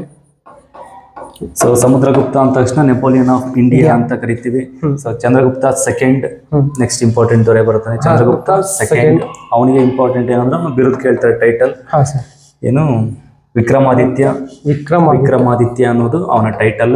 ಇವನಿಗೆ ಚಂದ್ರಗುಪ್ತ ಫಸ್ಟ್ಗೂ ಒಂದು ಟೈಟಲ್ ಇರುತ್ತೆ, ಮಹಾರಾಜಾದಿ ರಾಜ ಅಂತ ಹೆಸರು, ಒಂದು ಟೈಟಲ್ ಕೊಟ್ಟಿರ್ತಾರೆ. ಸೊ ಚಂದ್ರಗುಪ್ತ ಸೆಕೆಂಡ್ಗೆ ವಿಕ್ರಮಾದಿತ್ಯ ಅಂತ ಇರುತ್ತೆ. So Samudragupta Napoleon of India. ನೆಪೋಲಿಯನ್ಗೆ ಏನು ಆಸೆ ಇರುತ್ತೆ? ಇಡೀ ಪ್ರಪಂಚವನ್ನು ಗೆಲ್ಲಬೇಕು ಅನ್ನೋದು ಆಸೆ. ಅದೇ ರೀತಿ ನಾವು ಭಾರತದಲ್ಲಿ ಸಮುದ್ರಗುಪ್ತನು ಕೂಡ ಸಾಕಷ್ಟು ವಿಸ್ತೀರ್ಣವಾದ ಭೂಪ್ರದೇಶವನ್ನು ಹೊಂದಿದ್ದ. ಸೊ ಹಂಗಾಗಿ ನೆಪೋಲಿಯನ್ ಆಫ್ ಇಂಡಿಯಾ ಅಂತ ಕರಿತೀವಿ. ದಕ್ಷಿಣಾಧಿಪತಿನ ಏನು ಅಂತಾರೆ ಸರ್ ನನಗೆ? ಇಲ್ಲ ಸರ್, ಇಮ್ಮಡಿ ಪುಲಕೇಶಿಗೆ ದಕ್ಷಿಣ ಪತೇಶ್ವರ ಅಂತ ಕರೀತಾರೆ. ಸೊ ಆ ಬಿರುದು ಬರ್ಬೇಕಾದ್ರೆ ಒಂದು ಸ್ಟೋರಿ ಇದೆ. ಹೇಳೋಣ ಸರ್. ನರ್ಮದಾ ನದಿ ಕಾಳಗ ಅಂತ ನಡೆಯುತ್ತೆ ಇಮ್ಮಡಿ ಪುಲಕೇಶಿಗೂ ಮತ್ತೆ ಹರ್ಷವರ್ಧನನಿಗೂ. ಸೊ ಆ ಏನು ಹರ್ಷವರ್ಧನ ಅಂದ್ರೆ ವರ್ಧನ ಸಾಮ್ರಾಜ್ಯದ ಚಕ್ರವರ್ತಿ. ಅದೇ ರೀತಿ ಇಮ್ಮಡಿ ಪುಲಕೇಶಿ ಚಾಲುಕ್ಯರಲ್ಲಿ, ಬಾದಾಮಿ ಚಾಲುಕ್ಯರಲ್ಲಿ ಬರುವಂತಹ ವ್ಯಕ್ತಿ. ಸೊ ಇಬ್ಬರಿಗೂ ನರ್ಮದಾ ನದಿಯಲ್ಲಿ ತೀರದಲ್ಲಿ ಯುದ್ಧ ಆಗುತ್ತೆ. ಸೊ ಅದರಲ್ಲಿ ಹರ್ಷವರ್ಧನ ಸೋಲ್ತಾನೆ, ಇಮ್ಮಡಿ ಪುಲಕೇಶಿ ಗೆಲ್ತಾನೆ. ಸೊ ಹರ್ಷವರ್ಧನ ಸೋತ್ರದಿಂದ ಅವನಿಗೆ ಹರ್ಷದ ಕಳೆದೋಯ್ತು ಅಂತ ಕೆಲವೊಂದು ಗ್ರಂಥಗಳಲ್ಲಿ ಮೆನ್ಷನ್ ಮಾಡಿದ್ದಾರೆ. ಅವನ ಹೆಸರು ಹರ್ಷ ಅಂದ್ರೆ ನಗು. ಆ ನಗುವನ್ನೇ ಕಳ್ಕೊಂಡ ಹರ್ಷವರ್ಧನ ಅಂತ ಹೇಳಲಾಗುತ್ತೆ. ಸೊ ಇಮ್ಮಡಿ ಪುಲಕೇಶಿ ಗೆದ್ದು ದಕ್ಷಿಣ ಪತೇಶ್ವರ ಅಂತ ಬಿರುದನ್ನ ಪಡಿತಾನೆ, ಅಥವಾ ಪರಮೇಶ್ವರ ಅಂತಾನು ಕರಿತೀವಿ. ದಕ್ಷಿಣ ಪತೇಶ್ವರ ಅಥವಾ ಪರಮೇಶ್ವರ ಅಂತಾನು ಕರಿತೀವಿ. ಹೌದಾ sir? Next sir, Samudragupta Napoleon of India. ಎರಡನೇ ಚಂದ್ರಗುಪ್ತನಿಗೆ ಗುಪ್ತ ಇರ ಸ್ಟಾರ್ಟ್ ಮಾಡಿದ್ರೆ ಚಂದ್ರಗುಪ್ತ ಫಸ್ಟ್. ನೆಕ್ಸ್ಟ್ ಎರಡನೇ ಚಂದ್ರಗುಪ್ತನಿಗೆ ಇರತಕ್ಕಂತ ಬಿರುದು ವಿಕ್ರಮಾದಿತ್ಯ. ಗುಪ್ತ ಸಾಮ್ರಾಜ್ಯ ಸ್ಥಾಪಕ. ಸಾಮ್ರಾಜ್ಯದ ಮತ್ತೊಂದು ಇಂಪಾರ್ಟೆಂಟ್ ಕ್ವಶನ್, ಒಂದು ನಳಂದ ಯೂನಿವರ್ಸಿಟಿಯನ್ನು ಕಟ್ಟಿಸಿದವರು ಯಾರು? ನಳಂದ ಯೂನಿವರ್ಸಿಟಿ. ನಳಂದವನ್ನು ಕಟ್ಟಿಸಿದ್ದು ಗುಪ್ತರ ಸಾಮ್ರಾಜ್ಯದ ಒಬ್ಬ ಕಿಂಗ್ ಯಾರು? ಕುಮಾರಗುಪ್ತ. ಸೊ ಈ ಒಂದು ನಳಂದ ಯೂನಿವರ್ಸಿಟಿಯಲ್ಲಿ ಸಾಕಷ್ಟು ಜನ ಇಂಪಾರ್ಟೆಂಟ್ ದೊರೆಗಳು ಬರ್ತಾರೆ. ಸೊ ಏನು ನಮ್ಮ ನಳಂದ ವಿಶ್ವವಿದ್ಯಾನಿಲಯ, ಈಗಿನ ವಿಶ್ವವಿದ್ಯಾನಿಲಯಗಳಿದಾವಲ್ವಾ, ಮೈಸೂರು ಯೂನಿವರ್ಸಿಟಿ ಆಗಿರ್ಬೋದು, ಅದೇ ರೀತಿಯಾಗಿ ಅದೊಂದು ಸ್ಟೋರಿ ಹೇಳ್ಬಿಡೋಣ ಸರ್, ಬೆಂಕಿ ಹತ್ತಿ ಉರಿದಾಗ. ಸೊ ಅದೇ ರೀತಿ ಏನು ಒಂದು ಇತಿಹಾಸದಲ್ಲಿ ನಳಂದ ಯೂನಿವರ್ಸಿಟಿ ಅನ್ನೋದು ಅಂದ್ರೆ ಬೇರೆ ಬೇರೆ ಪಾಶ್ಚಿಮಾತ್ಯ ದೇಶಗಳಿಂದನೂ ಕೂಡ ಬಂದು ಇಲ್ಲಿ ತತ್ವಜ್ಞಾನಿಗಳಾಗಿರ್ಬೋದು ಅಥವಾ ಏನು ಒಂದು ಹಿಸ್ಟೋರಿಯನ್ಸ್ ಆಗಿರ್ಬೋದು, ಪ್ರಮುಖ ಲೇಖಕರಾಗಿರ್ಬೋದು, ಎಲ್ಲರೂ ಕೂಡ ಸ್ಟಡಿ ಮಾಡ್ತಾ ಇರ್ತಾರೆ. ನಿಯರ್ಲಿ 30 lakh ಬುಕ್ಸ್ ಅನ್ನು ಹೊಂದಿರುತ್ತೆ ಯಾವುದು ನಳಂದ ಯೂನಿವರ್ಸಿಟಿ. 30 ಲಕ್ಷಕ್ಕೂ ಅಧಿಕ ಪುಸ್ತಕಗಳನ್ನು ಹೊಂದಿರುತ್ತೆ. ಅಷ್ಟೊಂದು ನಾಲೆಡ್ಜಬಲ್ ಪ್ಲೇಸ್ ಯಾವುದು ನಳಂದ ಯೂನಿವರ್ಸಿಟಿ. ಸೊ ಬಟ್ ಇಂಥ ಒಂದು ನಲಂದ ಯೂನಿವರ್ಸಿಟಿಗೆ ಏನು ನಂತರ ಬರುವಂತಹ ಅಫ್ಘನ್ನರು ದಾಳಿ ಮಾಡ್ತಾರೆ ಭಾರತದ ಮೇಲೆ, ಅವಾಗ ಬೆಂಕಿ ಹಚ್ಚಲಾಗುತ್ತೆ. ಸೊ ಅದು ಸತತವಾಗಿ 3 ತಿಂಗಳ ಕಾಲ ಹತ್ತಿ ಉರಿಯುತ್ತೆ ಅಂತ ಹೇಳ್ತಾರೆ. ಅಂದ್ರೆ ಅಷ್ಟು ಬುಕ್ಸ್ಗಳು ಉರಿದೋಗುತ್ತೆ. ಸೊ ಅಷ್ಟು ಬಿಲ್ಡಿಂಗ್ ಕೂಡ ನಾಶ ಮಾಡೋಗ್ತಾರೆ. ಸೊ ಇದು ನಮಗೆ ಒಂದು ತೀರ್ಲಾದ ನಷ್ಟ ಅಂತ ಹೇಳ್ಬೋದು. ಸೊ ಆ ರೀತಿಯಾಗಿ ಈ ನಲಂದ ಯೂನಿವರ್ಸಿಟಿ ಕೂಡ ತುಂಬಾ ಫೇಮಸ್. ಈಗ ಕೂಡ ಪ್ರೆಸೆಂಟ್ ಅವಶೇಷಗಳು ಇದಾವೆ ನಲಂದ ಯೂನಿವರ್ಸಿಟಿದು. ಅದೇ ರೀತಿಯಲ್ಲಿ ಫತೇಪುರ್ ಸಿಕ್ರಿ, ಹೂ ಬಿಲ್ಟ್ ಬೈ ಫತೇಪುರ್ ಸಿಕ್ರಿ ಅಂತ ಕ್ವಶನ್ ಕೇಳ್ಬೋದು ಸರ್. ಅಕ್ಬರ್. ನೆಕ್ಸ್ಟ್ ಅದೇ ರೀತಿಯಾಗಿ ಇನ್ನೊಂದು ಯಾವ್ದೋ ಫೋರ್ಟ್ ಆಗಿರ್ಬೋದು, ರೆಡ್ ಫೋರ್ಟ್ ಆಗಿರ್ಬೋದು, ತಾಜ್ ಮಹಲ್ ಆಗಿರ್ಬೋದು. ಶಹಜಾನ್ ಇಂಪಾರ್ಟೆಂಟ್ ಆಗ್ತಾನೆ ಸರ್. ಯಾವ ತಾಜ್ ಮಹಲ್ ಯಾವ್ದು ನದಿಯ ತೀರದಲ್ಲಿ ಇದೆ ಅಂತಂದ್ರೆ ಯಮುನಾ ನದಿಯ ತೀರದ ಮೇಲೆ. Okay sir. Yes. Red fort ಒಂದು ಅವ್ರಿಗೆ ಕೊಡೋಣ ಸರ್. Yes sir. ಸೊ ಅದೇ ರೀತಿ ಇತ್ತೀಚೆಗೆ ಒಂದು ದೇವಾಲಯ ನಿರ್ಮಾಣ ಆಯ್ತು, ರಾಮ ಮಂದಿರ. ಸೊ ರಾಮ ಮಂದಿರ ಇರ್ತಕ್ಕಂಥದ್ದು ಸರಾಯು ನದಿ, ಹೌದಲ್ಲ ಸರ್? Yes sir. ಸರಾಯು ನದಿ ತೀರದಲ್ಲಿ ಎಲ್ಲಿ ಕಂಡು ಬರ್ತದ? ಉತ್ತರ ಪ್ರದೇಶ, ಹೌದಲ್ಲ ಸರ್? ಅಯೋಧ್ಯೆ, ಉತ್ತರ ಪ್ರದೇಶದ ಅಯೋಧ್ಯೆ. ಈಗಿರ್ತಕ್ಕಂಥ ಅಲ್ಲಿನ CM Yogi Adityanath. Maximum. Yes sir. Almost board ತುಂಬ ವಿಷಯಗಳು ಸಾಕಷ್ಟು ಇದಾವೆ, ಸ್ವಲ್ಪ ಅರ್ಥ ಮಾಡ್ಕೊಂಡು ಸ್ಟಡಿ ಮಾಡ್ಬೇಕಷ್ಟೇ. ಒಂಥರ ಕ್ಲಾಸ್ ಹೇಳಿದಂಗೆ ಆಗುತ್ತೆ sir. Normal class. So question number 7, where is the sun temple located? Sun temple. So ಇಷ್ಟೇಲಿ ಫೇಮಸ್ ಕ್ವಶನ್ ಇದು. ಸನ್ ಟೆಂಪಲ್, ಸೂರ್ಯ ದೇವಾಲಯ ಇರೋದು ಎಲ್ಲಿ? So options Madurai, Goa, Chennai, Konark. So Konark sun temple ಅಂತಾನೆ ಬರುತ್ತೆ. ಯಾವ state? Odisha. So sun temple ಇರ್ತಕ್ಕಂಥದ್ದು ಕೊನಾರ್ಕ್ ಎಲ್ಲಿ ಬರ್ತದ? ಒಡಿಶಾ. ನೆಕ್ಸ್ಟ್, ಸೊ ಇದರಲ್ಲಿ ಏನು ಒಂದು ನಾವು ನಮ್ಮ ಅಂದ್ರೆ ಈ ಒಂದು ಕೊನಾರ್ಕ್ ಟೆಂಪಲ್, ಸೂರ್ಯ ಟೆಂಪಲ್ ಒಂದು ನಮಗೆ ಟೈಮ್ ಅನ್ನ ಎಕ್ಸಾಕ್ಟ್ ತಿಳಿಸುವಂತ ದೇವಾಲಯ ಅಂತ ಹೇಳ್ತೀವಿ. ಅಂದ್ರೆ ಯಾವ ರೀತಿ ನಮ್ಮ ಟೈಮ್ ಗಡಿಯಾರದಲ್ಲಿ ತಿರುಗ್ತಾ ಇರುತ್ತೋ, ನಾವು ಎಷ್ಟು ಅಕ್ಯುರೇಟ್ ಆಗಿ ಹೇಳ್ತೀವೋ ಆ ತರ ಈ ದೇವಸ್ಥಾನದ ನೆರಳನ್ನ ನೋಡಿ ನಾವು ಹೇಳ್ಬಹುದು ಅಂತ ಹೇಳ್ತಾರೆ. ಸೊ ಅದಕ್ಕೆ ಪ್ರಸಿದ್ಧಿ ಯಾವುದು? ಸನ್ ಟೆಂಪಲ್. ಸೊ ಚಕ್ರಗಳ ಆಕಾರದಲ್ಲಿ ಒಂದು ರಥ ಯಾವ ರೀತಿ ಇದೆ ದೇವಸ್ಥಾನ ಆ ರೀತಿಯಾಗಿದೆ ಇದು.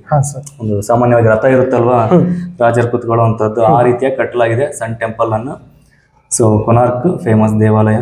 ಅದೇ ರೀತಿ ಈಗ ಹೇಳ್ದಂಗೆ ಸರ್ ನೆಕ್ಸ್ಟ್ ನಾವು ನೆನಪು ಮಾಡ್ತೀವಿ ಸರ್, ಅಜಂತಾ ಎಲ್ಲೋರ. ಸೊ ಸಾಕಷ್ಟು ಬಾರಿ ರಿಪೀಟ್ ಆಗಿರ್ತಕ್ಕಂಥ ಕ್ವಶನ್, ಅಜಂತಾ ಎಲ್ಲೋರ ಎಲ್ಲಿ ಕಂಡು ಬರ್ತಾವ ಅಂತ ಕೇಳಿದ್ರು ಸರ್. ಅದೇ ರೀತಿ ಎಲಿಫೆಂಟ್ ಕೇವ್ಸ್. ಎಲಿಫೆಂಟ್ ಕೇವ್ಸ್ ಆಗಿರಬಹುದು. ಸೊ ಪಟ್ಟದಕಲ್ಲು, ಐಹೊಳೆ, ಬಾದಾಮಿ ಇವೆಲ್ಲ ಕೂಡ ಇಂಪಾರ್ಟೆಂಟ್ ಪ್ಲೇಸಸ್ ಆಗ್ತವೆ. ಸೊ ಅದೇ ರೀತಿ ಲೈಕ್ ಏನು ಒಂದು ಈಗ ಅಂದ್ರೆ ಬೌದ್ಧ ಧರ್ಮಕ್ಕೆ ಸಂಬಂಧಿಸಿದಂತಹ ಸ್ತೂಪಗಳು ಇಂಪಾರ್ಟೆಂಟ್. ಅದರಲ್ಲಿ ಸ್ತೂಪ ಅಂತ ಬಂದಾಗ ಸಾಂಚಿಯಲ್ಲಿರುವಂತಹ ಸ್ತೂಪ ತುಂಬಾ ಇಂಪಾರ್ಟೆಂಟ್ ಆಗುತ್ತೆ. ಸೊ ಅದೇ ರೀತಿಯಾಗಿ ಅಜಂತಾ ಎಲ್ಲೋರ. ಸೊ ಕಮೆಂಟ್ ಅಲ್ಲಿ ತಿಳಿಸಿ sir. Next elephant caves comment ಅಲ್ಲಿ ಬರಬೇಕು. ಎಸ್. Next sir. ಸೊ ಅದೇ ರೀತಿ ಆಪ್ಷನ್ಸ್ ಕೊಟ್ಟಿರೋದ್ರಲ್ಲಿ ಮಧುರೈ ಇರೋದು ತಮಿಳ್ನಾಡನ್ನ ನಾವೇನಂತ ಕರಿತೀವಿ? Land of temple. ದೇವಾಲಯಗಳ ನಾಡು ಅಂತ ಕರಿತೀವಿ. ಮತ್ತೊಂದು ದೇವರುಗಳ ನಾಡು ಅಂತ ಇದೆ. ದೇವರ ನಾಡು ಅಂತ. ಕೇರಳವನ್ನ ದೇವರ ನಾಡು ಅಂತ ಕರಿತೀವಿ. ತಮಿಳುನಾಡು ದೇವಾಲಯಗಳ ನಾಡು ಅಂತ. ಕನ್ಫ್ಯೂಸ್ ಆಗಬಾರ್ದು ಇಲ್ಲಿ. ದೇವರ ನಾಡು. ಸೊ ಅಷ್ಟೊಂದು ಸೌಂದರ್ಯಯುತವಾಗಿದೆ ಅಂತ ಯಾವುದು? ಕೇರಳ. ನೋಡ್ಲಿಕ್ಕೆ ಸ್ವಲ್ಪ ಎಲ್ಲ ಮಳೆ ಜಾಸ್ತಿ ಆಗುತ್ತೆ. ಸೊ ಅದೇ ರೀತಿ ಗಿಡ ಮರ ತುಂಬಾ ಇದೆ. ಸೊ ದೇವರ ನಾಡು ಅಂತ ಕರಿತೀವಿ. ದೇವಾಲಯಗಳು ಹೆಚ್ಚಾಗಿರೋದ್ರಿಂದ ದೇವಾಲಯಗಳ ನಾಡು ಅಂತ ತಮಿಳುನಾಡು ಅಂತ ಕರಿತೀವಿ. ಸೊ ಅದರಲ್ಲೂ ಇಂಪಾರ್ಟೆಂಟ್ ದೇವಾಲಯ ತಾಂಜಾವೂರಲ್ಲಿರುವಂತಹ ದೇವಾಲಯ ಇಂಪಾರ್ಟೆಂಟ್ ಆಗುತ್ತೆ. ಸೊ ಅದರ ಒಂದು ಶಿಖರ ಬಗ್ಗೆ ಹೇಳ್ಬೇಕು ಅಂತಂದ್ರೆ ಅದೆಷ್ಟೋ ಸುಮಾರು ಒಂದು 12 ಟನ್ ಇದೆ ಅಂತ ಸರ್. 12 ಟನ್ ಶಿಖರವನ್ನ ಲೈಕ್ ಒಂದು ದೇವಾಲಯದ ಮೇಲೆ ಕೂರಿಸ್ಬೇಕು ಅಂತಂದ್ರೆ ತುಂಬಾ ಟಫ್ ಆಗುತ್ತೆ. ಸೊ ಅದೆಷ್ಟೋ ಸುಮಾರು ಒಂದು 12 ಕಿಲೋಮೀಟರ್ ಅಷ್ಟಿಂದ ಒಂದು ಕಾಣುತ್ತೆ ಕಟ್ಕೊಂಡು ಅದನ್ನ ಅಲ್ಲಿಗೆ ತಗೊಂಡು 12 ಟನ್ನ ಒಂದೇ ಸಲ ದೇವಸ್ಥಾನದಲ್ಲಿ ಇಡಕ್ಕಾಗಲ್ಲ. ಸೊ ರೋಪ್ ತರ ಮಾಡ್ಕೊಂಡಿದ್ದಾರೆ ಸ್ಲೋಪ್. ಸೊ ಅದರಿಂದ ಅಲ್ಲಿಂದ ಆನೆಗಳು ಅಥವಾ ಮನುಷ್ಯರು ಎಲ್ಲ ಸಪೋರ್ಟ್ ಇಂದ ಅಲ್ಲಿ ತಗೊಂಡೋಗಿ ಆ ದೇವಸ್ಥಾನದ ಮೇಲೆ 12 ಟನ್ ಒಂದೇ ಸ್ಟೋನ್ ಇಂದ ಮಾಡಿರುವಂತದ್ದು ಚಾರಿಯೋಟ್ ಅದನ್ನ ಕೂರಿಸಿದ್ದಾರೆ ಅಂತ ಹೇಳ್ತಾರೆ. ಸೊ ಆ ತರ ತುಂಬಾ ಅದ್ಭುತವಾಗಿದೆ ಯಾವುದು? ತಾಂಜಾವೂರ್ ಟೆಂಪಲ್. ಸೊ ಒಂದ್ಸಲಿ ನೋಡ್ಬೇಕಾಗುತ್ತೆ. ಸೊ ಯೂಟ್ಯೂಬ್ ಅಲ್ಲೂ ಸಿಗುತ್ತೆ, ಸರ್ಚ್ ಮಾಡಿ ಒಂದ್ಸಲ. ಸೊ ಗೋವಾ ಅಂತ ಬಂದಾಗ ಗೋವಾ ಪಣಜಿ ಕ್ಯಾಪಿಟಲ್. ಸೊ ಗೋವಾಕ್ಕೆ ಅದಕ್ಕಷ್ಟ ಹೋಗುದಿಲ್ಲಪ್ಪ, ಗೋವಾದ ಕ್ಯಾಪಿಟಲ್ ನೆನಪಿಟ್ಕೊಳ್ಳಿ ಪಣಜಿ. ಗೋವಾದ ವಿಶೇಷತೆ ಏನು ಅಂತಂದ್ರೆ ಮತ್ತೊಂದು ಸ್ವತಂತ್ರ ಪೂರ್ವದಲ್ಲಿ ಯಾರ ಕಂಟ್ರೋಲ್ ಇತ್ತು? ಪೋರ್ಚುಗೀಸರ ಕಂಟ್ರೋಲ್ ಇತ್ತು. ಬಟ್ ಸ್ವತಂತ್ರ ನಂತರವೂ ಕೂಡ ಪೋರ್ಚುಗೀಸರ ಕಂಟ್ರೋಲ್ ಇತ್ತು. ಫಸ್ಟ್ ಭಾರತಕ್ಕೆ ಬಂದವರು ಪೋರ್ಚುಗೀಸ್ ಲಾಸ್ಟಲ್ಲಿ 1498 ಎಷ್ಟರಲ್ಲಿ 1498 ವಾಸ್ಕೋ ಡಿ ಗಾಮ. ಸರ್ ವಾಸ್ಕೋ ಡಿ ಗಾಮನ್ ಬಗ್ಗೆ ಹೇಳಲೇಬೇಕು ಸರ್. 1498ರಲ್ಲಿ ವಾಸ್ಕೋ ಡಿ ಗಾಮ ಭಾರತಕ್ಕೆ ಬಂದು ಸೊ ಮೊದಲು ಬಂದಿದ್ದು ಕ್ಯಾಲಿಕಟ್ ಪ್ರದೇಶ ಕೇರಳ ಕೇರಳಕ್ಕೆ ಬರ್ತಾನೆ. ಸೊ ಅಲ್ಲಿಂದಾನೆ ಪೋರ್ಚುಗೀಸರ ಕಾಲಮಾನ ಅನ್ನೋದು ಸ್ಟಾರ್ಟ್ ಆಗುತ್ತೆ. ಪೋರ್ಚುಗೀಸರು ಅಂತ ಬಂದಾಗ ಇಬ್ಬರು ವ್ಯಕ್ತಿಗಳು ಇಂಪಾರ್ಟೆಂಟ್, ಅಲ್ಫೆನ್ಸೋ ಡಿ ಅಲ್ಬುಕರ್ಕ್ ಮತ್ತೆ ಫ್ರಾನ್ಸಿಸ್ಕೋ ಡಿ ಅಲ್ಮೆಡಾ. ಸೊ ಅವರಿಬ್ಬರ ಬಗ್ಗೆನೂ ಸ್ವಲ್ಪ ಗೊತ್ತಿರಬೇಕು. ಒಬ್ರು ಬ್ಲೂ ವಾಟರ್ ಪಾಲಿಸಿ ತರ್ತಾರೆ, ಮತ್ತೊಬ್ರು ಆದಿಲ್ ಶಾಹಿ, ಬಿಜಾಪುರ ಆದಿಲ್ ಶಾಹಿಂದ ಗೋವಾವನ್ನು ವಶಪಡಿಸ್ಕೊಂತಾರೆ. ಸೊ ಆದಿಲ್ ಶಾಹಿಂದ ಗೋವಾವನ್ನು ಯಾರು ವಶಪಡಿಸ್ಕೊಂತಾರೆ, ಬ್ಲೂ ವಾಟರ್ ಪಾಲಿಸಿಯನ್ನು ಯಾರು ತರ್ತಾರೆ, ಕಾಮೆಂಟ್ ಮೂಲಕ ತಿಳಿಸಿ. ಸೊ ವಾಸ್ಕೋ ಡಿ ಗಾಮ ಅಂತ ಬಂದಾಗ ಭಾರತಕ್ಕೆ ಬರ್ತಾನೆ. ಸೊ ಅವನು ಭಾರತಕ್ಕೆ ಬಂದಾಗ ಏನ್ ಮಾಡ್ತಾನೆ ಅಂದ್ರೆ ಫಸ್ಟ್ ಪೋರ್ಚುಗೀಸರು ಭಾರತಕ್ಕೆ ಬರ್ತಾರೆ. ಅದ್ರ ನಂತರ ಲಾಸ್ಟಿಗೆ ಹೋದವರು ಕೂಡ ಯಾರು, ಪೋರ್ಚುಗೀಸ್. ಎಷ್ಟರಲ್ಲಿ ಅದು ಇಂಪಾರ್ಟೆಂಟ್ ಕ್ವಶನ್. 1961 ಪೋರ್ಚುಗೀಸರು ಗೋವಾದಿಂದ ಬಿಟ್ಟು ಹೋದಾಗ ಅಥವಾ ಗೋವಾ ಸ್ವತಂತ್ರವಾಗಿರ್ತಕ್ಕಂಥದ್ದು 1961. ನಮ್ಮ ದೇಶಕ್ಕೆ ಸ್ವತಂತ್ರ ಬಂದಿದ್ದು 1947. ಬಟ್ ಪೋರ್ಚುಗೀಸರ ಭಾರತವನ್ನು ಬಿಟ್ಟು ಹೋಗಿದ್ದು 1961. ಇದು ಇಂಪಾರ್ಟೆಂಟ್ ಆಗುತ್ತೆ. ಫಸ್ಟ್ ಬಂದಿದ್ದು ಪೋರ್ಚುಗೀಸ್, ಲಾಸ್ಟ್ ಹೋಗಿದ್ದು ಕೂಡ ಪೋರ್ಚುಗೀಸ್. ಅದೇ ರೀತಿಯಾಗಿ ಈಸ್ಟ್ ಇಂಡಿಯಾ ಕಂಪನಿ ಅಂತ ಬರುತ್ತೆ sir. East India company so ಯಾವಾಗ ಸ್ಥಾಪನೆ ಆಯ್ತು ಅನ್ನೋದನ್ನ ಒಂದ್ಸಲ ಕಮೆಂಟ್ ಅಲ್ಲಿ ತಿಳಿಸ್ಬೇಕು. ನೆಕ್ಸ್ಟ್ ನಾವೆಲ್ಲ ಹೇಳ್ಬಿಡೋಣ ಸರ್. ಸೊ ಅದೇ ರೀತಿ ಈಸ್ಟ್ ಇಂಡಿಯಾ ಕಂಪನಿ ಅಂತ ಒಂದೇ ಬರಲ್ಲ, ಇದನ್ನ ತಂದವರು ಯಾರು, ಮತ್ತೆ 2 ಈಸ್ಟ್ ಇಂಡಿಯಾ ಕಂಪನಿಗಳು ಬರ್ತವೆ. ಒಂದು ಬ್ರಿಟಿಷ್ ಈಸ್ಟ್ ಇಂಡಿಯಾ ಕಂಪನಿ ಅಂತ, ಮತ್ತೊಂದು ಫ್ರೆಂಚ್ ಈಸ್ಟ್ ಇಂಡಿಯಾ ಕಂಪನಿ ಅಂತ. ಸೊ ಈಸ್ಟ್ ಇಂಡಿಯಾ ಕಂಪನಿ ಅಂತ ಏನಕ್ಕೆ ಕರಿತೀವಿ ಅಂದ್ರೆ ಭಾರತ ಮತ್ತೆ ಯುರೋಪ್ ಅಂದ್ರೆ ಏಷ್ಯಾದಲ್ಲಿ ಭಾರತ ಇದೆ. ಸೊ ಯುರೋಪಿಯನ್ಸ್ಗೆ ಭಾರತ ಈಸ್ಟ್ ಅಲ್ಲಿ ಇದೆ. ಓಕೆ, ಸೊ ಅದಕ್ಕೋಸ್ಕರ ಅದನ್ನ ಏನಂತ ಹೆಸರಿಟ್ಟು ಈಸ್ಟ್ ಇಂಡಿಯಾ ಕಂಪನಿ. ಅಂದ್ರೆ ಭಾರತ ಅನ್ನೋದು ಯುರೋಪಿಯನ್ಸ್ಗೆ ಈಸ್ಟ್ ಅಲ್ಲಿ ಇದೆ. ನಮಗೆಲ್ಲಿದೆ ಯುರೋಪ್ ವೆಸ್ಟ್ ಅಲ್ಲಿ ಇದೆ. ಸೊ ಅವರಿಗೆ ನಾವು ಈಸ್ಟ್ ಅಲ್ಲಿ ಇರೋದ್ರಿಂದ ಈಸ್ಟ್ ಇಂಡಿಯಾ ಕಂಪನಿ ಅಂತ ಕರೆದ್ರು. So French East India company ಅಂತ ಬರುತ್ತೆ, ಬ್ರಿಟಿಷ್ ಈಸ್ಟ್ ಇಂಡಿಯಾ ಕಂಪನಿ ಅಂತ ಬರುತ್ತೆ. ಸೊ ಫಸ್ಟ್ ಇವ್ರ ಬಗ್ಗೆ ಹೇಳೋದಾದ್ರೆ ಪೋರ್ಚುಗೀಸ್ ಫಸ್ಟ್ ಬರ್ತಾರೆ, ನಂತರ ಬ್ರಿಟಿಷ್ ಬರೋದು. ಬ್ರಿಟಿಷರು ಬರ್ತಾರೆ ಎಷ್ಟರಲ್ಲಿ 1600 ಬರ್ತಾರೆ ಭಾರತಕ್ಕೆ, 1600. ಸೊ 1498 ಪೋರ್ಚುಗೀಸರು ಬಂದಿರ್ತಾರೆ. ಡಚ್ಚರ್ ಬರೋದು 1602. ಸೊ ಅದೇ ರೀತಿ ಫ್ರೆಂಚ್ 1600, ಬ್ರಿಟನ್ ಇಂಗ್ಲೆಂಡ್ 1600. ಸೊ ಅದೇ ರೀತಿ ಫ್ರೆಂಚ್ 1664. ಸೊ ಲಾಸ್ಟ್ ಬಂದಿದ್ದು ಫ್ರೆಂಚ್. ಫ್ರೆಂಚರಿಗೂ ಬ್ರಿಟಿಷರಿಗೂ ಸಾಕಷ್ಟು ಯುದ್ಧಗಳು ನಡೀತವೆ. ಸೊ ಅದರಲ್ಲಿ ಫ್ರೆಂಚರ್ ಸೋಲ್ತಾರೆ. ಸೊ ಬ್ರಿಟನ್ ನಲ್ಲೂ ಮತ್ತೆ ಫ್ರಾನ್ಸ್ ಅಲ್ಲೂ ಕೂಡ ಯುದ್ಧಗಳು ನಡೀತವೆ. ಆ ಯುದ್ಧಗಳನ್ನು ನಾವು ಸಪ್ತ ವಾರ್ಷಿಕ ಯುದ್ಧಗಳು 7 years ವಾರ್ ಅಂತ ಕರಿತೀವಿ. ಸೊ ಭಾರತಲ್ಲೂ ಕೂಡ ಅದೇ ಮಾದರಿಯಾಗಿ ಯುದ್ಧಗಳು ನಡೀತವೆ. ಅದರಲ್ಲಿ ಫ್ರೆಂಚರ್ ಸೋಲ್ತಾರೆ, ಬ್ರಿಟಿಷ್ ತುಂಬಾ ಪವರ್ನ ಪಡ್ಕೊಂತಾರೆ ಗೆದ್ದು. ಸೊ ಆ ರೀತಿಯಾಗಿ ಕಂಟ್ರೋಲ್ನ ತಗೊಂತ ಹೋಗ್ತಾರೆ ಯಾರು, ಬ್ರಿಟಿಷ್. ಸೊ ಸಾಕು ಅನ್ಸುತ್ತೆ. ಸೊ ಎಲ್ಲಿಂದ ಎಲ್ಲಿಗೆ ಹೋದ್ವಿ ಸರ್? ಗೋವಾ ಹಿಡಿದು ಇಲ್ಲಿ ತನಕ ಬಂದ್ಬಿಟ್ವಿ. Okay sir, next. So question number 8. Besides India, Pakistan and Sri Lanka, which other Asian country has its currency? ಅಂದ್ರೆ ದ್ಯಾನ್ ಮೀನ್ಸ್, ಸೊ ಅದು ದ್ಯಾನ್ ಅಂತ. So besides India, Pakistan and Sri Lanka, which other Asian country has its currency ಅಂತ. ಸೊ ಏಷ್ಯಾದಲ್ಲಿರುವಂತಹ ಇಂಡಿಯಾ, ಪಾಕಿಸ್ತಾನ್, ಶ್ರೀಲಂಕಾ ಜೊತೆಗೆ Asian country ಯಾವುದು ಕೊಟ್ಟಿರೋದ್ರಲ್ಲಿ ಕರೆನ್ಸಿಯನ್ನ ಸೇಮ್ ಹೊಂದಿದೆ ಅಂತ. ಸರ್ ಇಂಡಿಯಾದ ರೂಪಿ. ಈಗ ನಮಗೆ ಫಸ್ಟ್ ಏನ್ ಗೊತ್ತಾಗಬೇಕು, ಇಂಡಿಯಾದ ಏನು ಅಂತ ಗೊತ್ತಾಗಬೇಕು. ಇಂಡಿಯಾದ ಗೊತ್ತಾದ್ರೆ ಪಾಕಿಸ್ತಾನ ಯಾವ್ದು, ಶ್ರೀಲಂಕಾದ ಯಾವ್ದು ಗೊತ್ತಾಗೋಯ್ತು. ಅದೇ ರೂಪಿಯನ್ನ ಹೊಂದಿರುವಂತಹದ್ದು ಯಾವುದು ಅಂತ ಗೊತ್ತಿರ್ಬೇಕು ಇನ್ನೊಂದು. ಸೊ ಫಸ್ಟ್ ಇಂಡಿಯಾದು ರೂಪಿ, ಪಾಕಿಸ್ತಾನ ಕೂಡ ರೂಪಿ ಯೂಸ್ ಮಾಡ್ತೀವಿ, ಶ್ರೀಲಂಕಾ ರೂಪಿ ಯೂಸ್ ಮಾಡ್ತೀವಿ. ಸೊ ಇಂಡಿಯಾ ರೂಪಿಯಲ್ಲಿ ಯಾರ ಚಿತ್ರ ಇರುತ್ತೆ, ಮಹಾತ್ಮ ಗಾಂಧೀಜಿ ಅವರು. ಪಾಕಿಸ್ತಾನಲ್ಲಿ ಮೊಹಮ್ಮದ್ ಅಲಿ ಜಿನ್ನಾ. ಶ್ರೀಲಂಕಾದಲ್ಲಿ ಯಾರು ಇರ್ತಾರೆ ಅಂತ, ಅಲಿ ಜಿನ್ನಾ. ಸೊ ಚಿಹ್ನೆ ಇದೆಯಾ ಇಲ್ವಾ, ಅಥವಾ ಇದ್ರೂ ಕೂಡ ಯಾರ್ದಿದೆ ಅಂತ ಕಾಮೆಂಟ್ ಮೂಲಕ ತಿಳಿಸಿ. ಇಂಡಿಯಾದಲ್ಲಿ ಮಹಾತ್ಮ ಗಾಂಧಿ ಇದ್ರೆ, ಪಾಕಿಸ್ತಾನದಲ್ಲಿ ಮೊಹಮ್ಮದ್ ಅಲಿ ಜಿನ್ನಾ ಇರುತ್ತೆ. ಲಾಸ್ಟ್ ಕಾಮೆಂಟ್ ಮೂಲಕ ತಿಳಿಸಿ ಅಂದ್ರೆ ಸಾಕಷ್ಟು ಜನ ಸರಿಯಾದ ಉತ್ತರ ಕೊಟ್ಟಿದ್ರು, ಮೊಹಮ್ಮದ್ ಅಲಿ ಜಿನ್ನಾ. ಸೊ ಅದೇ ರೀತಿ ಶ್ರೀಲಂಕಾದ ಅಂದ್ರೆ ಕರೆನ್ಸಿಯಲ್ಲಿ ಚಿತ್ರ ಇದೆಯಾ ಅಥವಾ ಇದ್ರೂ ಕೂಡ ಯಾರ್ದಿದೆ ಅನ್ನೋದು ಕಾಮೆಂಟ್ ಮೂಲಕ ತಿಳಿಸಿ. ಸೊ ಆಪ್ಷನ್ಸ್ ಇಲ್ಲಿ ಮಯನ್ಮಾರ್, ನೇಪಾಳ, ಇಂಡೋನೇಷಿಯಾ, ಭೂತಾನ್ ಅಂತ ಕೊಟ್ಟಿದ್ದಾರೆ. ಸೊ ಇಲ್ಲಿ ಸರಿಯಾದ ಉತ್ತರ ನೇಪಾಳ. ಸರಿಯಾಗಿರ್ತಕ್ಕಂಥ ಆನ್ಸರ್ ನೇಪಾಳ. ನೇಪಾಳವು ಕೂಡ ಕರೆನ್ಸಿ ರೂಪಿ. ಓಕೆ ಸರ್, ಸ್ವಲ್ಪ ಕ್ಯಾಪಿಟಲ್ಸ್ ಹೇಳೋಣ ಸರ್. ನೇಪಾಳದು ಕಠ್ಮಂಡು. ಇದು next Bhutan, Tibet. Tibet. So ಅದೇ ರೀತಿ India new Delhi. Pakistan, Karachi, Sri Lanka, Colombo. So ಇಷ್ಟು ಇಂಪಾರ್ಟೆಂಟ್ ಆಗ್ತವೆ.